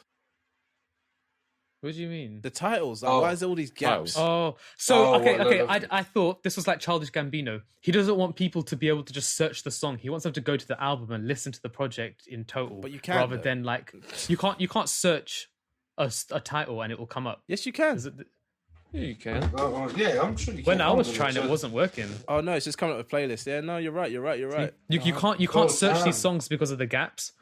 So I think he wants people to just go to the album. Right. You can't find it. So you're like, all right. Oh shit! Oh, you're right. You have to put the spaces in. You have to put the spaces in. And it looks sick. Let's be honest. It looks amazing. It does look good. Oh yeah. So you can search, but like you said, you have to put the gaps in. Ain't no one putting no gaps in. No. That's quite clever, actually. It's that. I think it's that Childish Gambino mentality. I just clocked as well. Every time I've searched for it, I've only ever put in the off season. Yeah, I've not actually listened to one track on its own yet. Yeah. It's an album. Very true. Okay, no, my bad. Okay, but yeah, look, the one line that I picked up on in this, as you know from the chat, is I saw. I'm going to say it slowly. It says, "You hitting them weights. Congratulations, because you built something. You've taken a lot of boxing lessons, but you still pussy." What song is this? This is the track we're on, the final track. He says it on this. Oh goodness! On this one. So you think he's talking directly? You think he's talking directly to Drake and not? Save the best bars till the end. I think he's talking about. This is the only one because I can't think of another mainstream major rapper that has put on muscle like Drake has in recent times and been doing the boxing or the MMA and all that. Yeah. Guys, if you're listening, Google Drake boxing. You'll see these photos. No, the funniest one was when he was in the gym with his top off and he was like, curling some weights and stuff. I was like, why are you doing this, man? Do you know what I mean? Like, why? Well, it's well documented that Drake got in shape in the last few years. And then, the videos of the boxing, whatever he's been doing, the MMA, have been circulating as well. Now, my thing is, so I'm not saying it definitely is. It seems like it. I can't really, like I said, I can't think of it being aimed at anyone else. My question is, why? Why would Cole send for Drake pressure? Like that song's got the title. Do you know what I mean? He wants that good album from Drake. Why not? Do you think that's what it is? Do you think it's like completely and utterly playful? It's like because he said remember in the documentary film that came before, he said like he's actually built a friendship with Drake and Kendrick outside of music. So I feel like he's not as a friend, maybe he just talks to Drake as friends, right? But on the music, on record, on wax, he's like, this is the level I'm setting, and I expect this out of my friends, but I don't feel like they're bringing the bars like this, so let me apply the pressure to get them to do that. And I agree with this because he referenced this on that KD podcast, the one that you sent. He wants that competitive spirit. Obviously, now when he was obviously younger, he wanted it. That's all he thought about, the competitive spirit. But obviously, he's wanting to make a relationship with them outside of rap, but outside of it, I think when he's still in it, he still wants to where you guys at, man? I'm sitting here. I want the smoke. Come on, let's go. Because he wants them to push him to higher heights as well, because they've all helped to push them to different levels. So he wants it. Yeah. That's what I was gonna say. Calling Drake a pussy is a bit extreme. This is what I mean. One, might be an inside joke, but two, like maybe that's just a phrase that could like push Drake to reach higher heights as well. Like you got to say something to like make someone turn like, what's that about me? I'm boxing right now. What the heck? You know what it is? It's like, I think the reason why I was questioning it, I think I'm probably like looking into it as much as I am because of, we know how Drake responds to things. Like the way he responded to Kendrick in the Control verse, he was not happy. Yeah. He was like visibly pissed off. Petty king. Yeah. Self-proclaimed petty king. So cool. Like if he is talking about Drake, adding in that little pussy bit, to me, will probably get Drake a bit riled up. Do you know what I mean? But maybe it is just completely and utterly playful and competitive. And like you say, his aim is to kind of get the most out of his peers. But yeah, that was the one to me that just felt a little bit direct. Don't it feel playful though? He's not really saying that aggressively. He's like singing it in a fun way quite a happy song. But to me, Control wasn't aggressive. Like when he started name dropping people. No. Kendrick, That is an aggressive song. Kendrick's rapping that whole song. That is like that's that what shout I mean is Drake, like, Kendrick. But I completely got his intentions. Do you know what I mean? I didn't think he was sending for anyone or saying that they were lesser than him in this sense. Well, I thought it was completely and utterly like friendly competition. And Drake, when he did that Rap Radar or whatever he did, the interview with Elliot Wilson, he was mad petty, man. He was like, well, what's the first line? Does anyone remember the first line of that song? And all this sort of stuff. You know, he was well, this is why everyone always calls him a little bitch, because he is. Sorry. Wow. Jesus. Aggressive. Oh, no, I'm sorry, man. Come on, he's got to just attack back with the craft. Don't go, oh, man, we did a collab together. And look, in fairness, though, Drake has always put it on wax as well. In fairness to him, like the language was aimed at Kendrick, I think. That was in response to that Control verse. I think that's the Control response. Yeah. I think you got to give Drake his props in that sense. But anyway, it's a Cole review. Yeah. So where do we rank this album in comparison to the rest of Cole's discography? Are we talking mixtapes or albums? There you go. That's what I'm saying. Projects. Yeah, I'm saying. Okay, both. Let's say both. Right. So for now, first of all, let's just say his albums, and then we'll say in general. So in comparison to his albums. So is this his where do sixth we album? Put this 2 weeks in. I'll be saying this is his sixth album. Sixth album, yeah. This is his best album, in my opinion. It's his best album. Yeah, it's same for me. Definitely best album. 100%. Yeah, 100%. These people that are telling me that is his best album, man. This is some bullshit. Like that's sentimental, nostalgic. That's not the truth. Like, Who's telling you, Phil? I've heard some wild. Who's telling you, Phil? Pardon? Who's telling you? Who's telling me? Okay, I want to know. Say names. I'll call him out. I'll call him out. Complex Ambition, man. Telling me that Born Sinner's J. Cole's best album. That's some bullshit. That's like nobody's ever said that. Wait, what? Born Sinner? Yeah.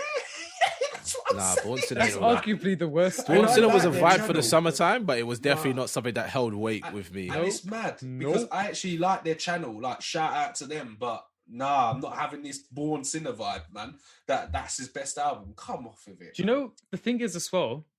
I don't think any album has actually topped the warm up or Friday Night Lights as well. When I was listening to them the past 2 days, the levels Cole was setting on that were unreal. Like, you don't get that hunger or energy on any of his other projects. It's gone now. Do you know what I mean? Like, he's not in that same position wherever he was back now. Then. And the thing is with that, I liked it when J. Cole was singing in them times. Do you know what I mean? I forgot what song I was listening to, but there's one song where he's singing. He sings on a lot of them. I'm going to keep running till my heart beats. Like the phone when you hear the news. I don't remember what song that is. But, oh, God, I was listening to all of it. I was listening to all of J. Cole's old stuff previously, and I was like, yeah, this is the J. Cole I love. Do we think this is off season's better than those mixtapes though? That's a hard one to say. I don't know because Friday Night Lights for me is like that's iconic, man. That got me through so many. That mixtape. Production wise, I think the off season is actually better. That's what I said. Yeah. Can I live that one? But and like rapping ability wise, I think this is actually better as well. Like all the technicals are better on the off season.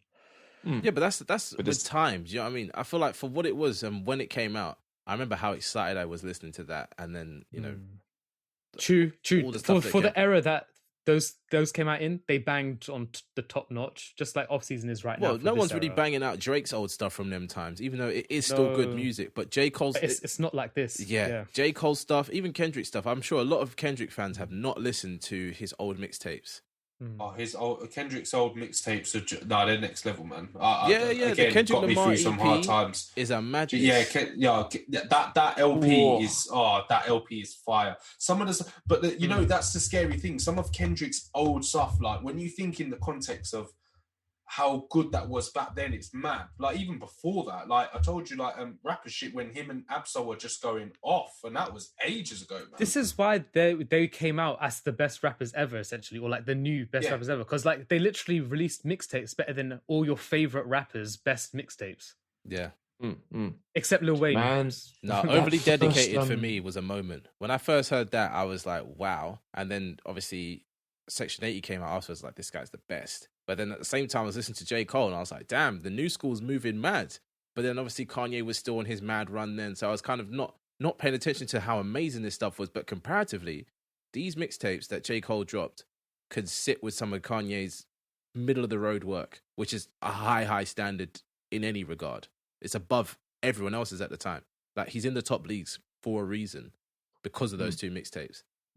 I don't think people give J. Cole enough props, you know. For me personally, he resurrected hip hop. At that time, like, I was feeling a bit jaded with the commercial hip hop that we were hearing. And then Cole came through with mad levels, like barring like we haven't heard since like Biggie, Nas, Jay-Z in the 90s kind of days. No, yeah, you're right. Because our best rappers of the 2000s were like Lil Wayne, Eminem, 50 Cent, and like they weren't the most lyrical. Don't forget DMX at that time. And DMX, yeah. Like they're not like Biggie, Tupac, Nas, Jay-Z in the 90s, like, and Rakim, all of that. Like they're not technically doing madness like Cole and Kendrick did when they came out. Yeah, I don't know why people don't give J. Cole his flowers. He doesn't get the props. Yeah, I think I don't know why he doesn't get the props. Yeah. I don't think people listen to his mixtapes. I think they go on Spotify. They haven't heard Warm Up or Friday Night Lights. They don't know what the backlog is. Do people do that about? Who are we talking about? We're talking about his haters. There's a lot of haters. There is a lot of haters. Because I feel like the hate is justified. No. There's a lot. People are like Cole's boring. I don't listen to Cole. I only like 2-3 songs. What's that about? Or like Cole's chocolate milk, or just stuff like that. I can't stand that term when you start that. I know. He's obviously the top 5 rappers. That came from Big Quint. Until we listened to 2014 Forest Hill Drive, and then he turned it to a Cole stan. I know what we're saying. Yeah, I know he's got haters and that. I know that, but when I think about, again, going back to like how big his fan base is, how many records he sells when he comes out, he's got a huge fan base. And then when you listen to people like old rappers talk about him, talk about Eminem, talk about Rakim, Nas, all the big names, everyone respects him. And like, go back to the Tribe, the final Tribe album, what Q-Tip said. You say Kendrick Cole, gatekeepers to flow. Joey, yeah. Kendrick, I can't remember the order, but he said them 4 names, and he said gatekeepers afloat. He's got mad respect from the legends and the elites. Yeah, they know, innit? But it's the younger generation. I think. That's what I'm saying is, who cares what these haters say? I think it's the younger generation, innit? Yeah. They don't get it. They don't have to get it, man. Fuck them, little bitches. Yeah. Maybe they will after the off season though, because like it's clearly this is targeted for them. So well, look, and you know, one of my favorites, or my favorite channel, Dead End Hip Hop, they I checked out their review, and they've been quite vocal in not really rating J. Cole, but they like this one. They love it. Oh, you finally watched it then, Sean? Because that was a good watch when I watched it. Because Mike, who has been who's been a notable J. Cole hater, he even said it on that episode. They hate like he's been a hater. He even apologized at the end because he said this album, he was like, nah, J. Cole's done his thing, man. Turned him all the way around. So do you know what it is? Like, I get a bit vexed hearing people talk about J. Cole because I know their opinions don't agree with mine. Like, there's only like a few select people, like you three, maybe like Chidi as well. But like, I don't really want to hear many people talk about J. Cole because they don't know, they haven't seen him live. They don't know that energy he brought those mixtape days. Yeah, no, he started off strong, and do you know what? He's brought it back full circle with this. 100%. Like, from now going forward, I'm going to be excited for new J. Cole releases. But that goes on to, what's the boy? It's a boy. We kind of covered that in it. Like, yeah.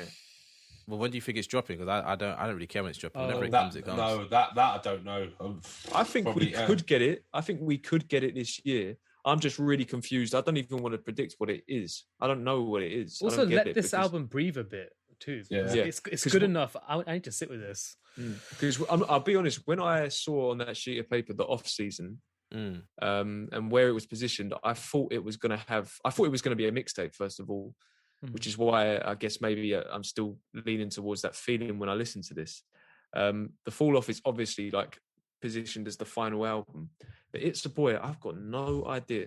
My only prediction is it's got something to do with being a father, having kids, because he says it in Sacrifices that he had one on the way or something like that. That's the only thing I can think of, is that it's something to do with parenthood. Just to clarify, Sean, do you know the off season's actually on Dat Piff? So I got the app now, so I think it is actually a mixtape because they only post mixtapes. You can download it. There's an app, yeah. There's an app for Dat Piff. You should get it because you could just listen to Cole's old music on it and stuff. But yeah, I can't be doing all that. But the off season's on it. But yeah, no, I feel you on that. That's a rabbit hole. What are we doing first? Are we doing scores and then favorite tracks, or are we doing favorite tracks and scores? Favorite tracks and scores. Go on then, take it away, guys. Who wants to go first? Go on, Thea, go first. Okay, cool. So, favorite tracks for me: Close, 100 Mil, and My Life. Ooh, 95 South, My Life. Let Go My Hand. 100 Mil is close, but Let Go My Hand is just, I don't know, I like it the most. Fair enough. Kieran? Mine is Amari, Pride is the Devil, and Hunger on Hillside. Ooh. I just love the melodic stuff is just unreal. My favourites are Close, 95 South, and 100 Mil. Okay. There's kind of that's interchangeable though. At the minute. Very different. There's a consensus the whole album. that we like the whole album. yeah. But the thing is, because like back to what we said right at the beginning, we're all big Cole fans. I still feel like we're in the moment of it. Like we're reviewing this almost 2 weeks after it's come out. I don't know about you, I've probably listened to this 10 times at least. Oh no, I listened to it more than 10 times. More than that. I think I've listened to this about 40 times. I'm not even whoa. He's probably always been listening to it. No, I feel him on that because I'm probably on about 20 listens. But I've been listening to it non-stop. I'm telling you. If I have a journey that's over an hour long, I'm just listening to this on repeat. So I'm thinking the videos have really helped me like certain songs more, like Applying Pressure. Okay. I loved it a lot after the video. So we'll see what the video run does more because another song might come up. But what I was meaning was that because it's all pretty fresh and like I said, there's no skippables and this and that. Like if you asked me yesterday what my favourite tracks were, then it might have been completely different. It's just what I'm feeling on the day. True. Yeah. And maybe I have listened to it more because I've probably listened to it at least once a day since it's come out. I think we've all listened to it at least 20 times. Well, I think that's going to be a good episode. We're not done yet. We're not done yet. We've got the scores to do. Yeah, exactly. Oh, shit. That's that episode's done. I'm out as well. Man records one outro and he's done. All right. Who's going first for the scores? You should go first. Doors. You want me to go first? Yeah. Go on. Let's go. Okay. My score is at the minute 8.4. Oh, okay, that's fine. I was ready. If it was in the sevens, I would have. I would have. You really think after all that it would have been a 7? Oh, I don't know. You saw the Pitchfork review and you're like, you're not hating on the score. No, what did I say that? You said it. You said I'm not even that mad about the score, and I was like, "What's Sean on about?" Oh no. What I meant was I was ready for this. No, what I meant was it's like we're used to this with Pitchfork and J. Cole. That's what I meant. Yeah. No, but you're kind of like it averages up to a 7 though, and it's like there's no way this album is. No, a 7, oh right, yeah, no. I remember what 8. I meant. What I meant was so to me a 7 out of 10 is like it's good. Yeah. But the way he was explaining his opinion and like reviewing it suggested it's trash. So just fucking give it a 5 then. Do you know what I mean? Have the balls to give it a 5. Sorry, I'm getting a bit... Do you know what? I want to make a new rule, yeah? And I feel like we have to stick to this. The Cole fan came out. I was trying to stay calm the whole thing, but no. New rule, yeah? You pissed me off. 7s don't exist. We can't give no 7s anymore. A 7's a pussy number. Doesn't make sense. It's such a shit. But I'm saying, we have to implement this rule going forward now. So if you want to give something a 7, give it a 6 or an 8. Or just don't give it a score. You see what I mean? Like, because what's the point? 7 is middle of the road. What does that mean? No, 5's middle of the road. No. Someone comes up to you and goes, you look like a 7 out of 10. Half of the album was shit or something. That doesn't make you feel good or bad. It just makes you feel like, thanks. You know what I mean? It's a nothing score. I'm going to implement it for myself. I ain't giving no more 7s. You talk for yourself. You do your thing. I'm going to do my thing. I'm going to do my thing. And on that note, I give this album a 7. No, I'm joking. He really died. I'm going with like a 8.3, 8.4. Kind of between the two, 8.35. We'll just go 2 decimal points. Nah, don't go there. It could have been higher, yeah. 0.5, And 0.5. the only reason it's not higher is this sounds really nitpicky, but some of the tracks ended too soon, and that made me feel like I was missing something. Exactly the same as me. Yeah, exactly the same. But otherwise, it's a great album. I could have given it a 9. You know, could have easily given it a 9, but I feel like the next thing he drops will be that 9, 10. Do you know what I mean? This has brought him Hope back. so, man. Me and Theo are Next. holding back because we've got some high scores. I know, and you know what's mad? I can't. Yeah, my score is high, Like, and I have to put it in like relation to the others. Like I know you two have rated it that, but I can't rate it that low because I rated Benny the Butcher higher than that. So I'm like, no, it's higher than that. So Yeah, you're yeah, bugging. so. What do you mean? We're not bugging, bugging. man? We're not bugging. We're vibing. Yeah, exactly. we're just vibing. I gave this album a 9 just because I need it to grow on me. I feel like it could actually be higher. But yeah, and I feel different to Sam. I don't feel like, I know the songs are short, but they're short and sweet. They're replayable. And I feel like by the end of the journey, you've experienced enough anyway. That's true. I don't know how Sam feels, but with the shortness thing, to me, it's not necessarily the length of time of the track. It's just the feeling I got from them. It was like there could have been more. Because don't get me wrong, There's urgency though. Do you know what I mean? There's an urgency to prove something. Yeah, and it works. You're right. But like when I think about, I'm trying to think of another album with very short tracks. So something like some rap songs by Earl. Those songs felt a bit more. It's really hard. They're to just explain. stems. Let's be real. That's an album of stems. They're not even songs. None of them are. But it worked though, in a different way. What So does the what Sean off was trying to season. say was what I wanted to say. Like songs like It's hard 100 to mil. explain. Songs like 100 mil feel like long songs when you realize they're only like just under 3 minutes. It's like that. What the hell? Like, it's But just Sam, so you're the short. one that complains about songs that are longer than 3 No, minutes. I like now you got an long album songs. like that. No, I like long songs. I like long songs. I listen I've to a song not that's all heard that 9 minutes opinion. long. Let's reference old episodes because you've definitely said these songs are way too long and Yeah, stuff but like that's that. when it's not done right. When it's done well, I'll listen to a 12-minute song. Runaway. Jeez. Yeah. But when it's done badly, yes, a song can drag on too long. But I'm talking about nowadays, yeah. And this sounds really kind of nitpicky because I love Tame Impala and they make long songs. But like nowadays, I'm not trying to listen to a song that's longer than 3 minutes unless it's a journey. And some of these songs, he was taking me on a journey, and then the journey was cut short. Okay, I hear you. There you go. Yeah, There you yeah, go. yeah. That's- I hear that. I'm trying to You explain want to that, get like, more of a journey. Yeah, the prime example is Punching the Clock. It's like he really could have went deeper with this, like really could have. And also, I was just loving the beat, and then it stops. I do hear you on that because that is short. Because you come on to Dame's outro too soon for me. Like he was really getting into it, and you're right in that song, and you're like, oh shit, you're right at the end of the song again. So yeah, I definitely feel that. Definitely feel that. And I on can that agree, note, but overall, like I'm still gassed. I'm gassed like beyond belief. I couldn't believe you made this album.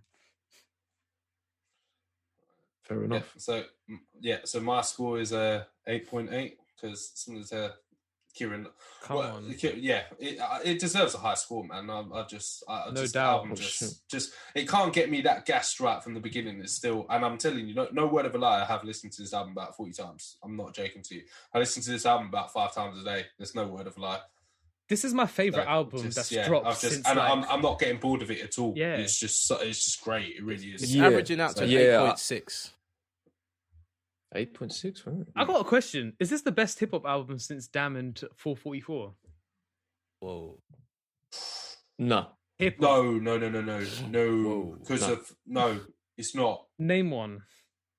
Well, to me, I'm thinking back to like what we discussed last year.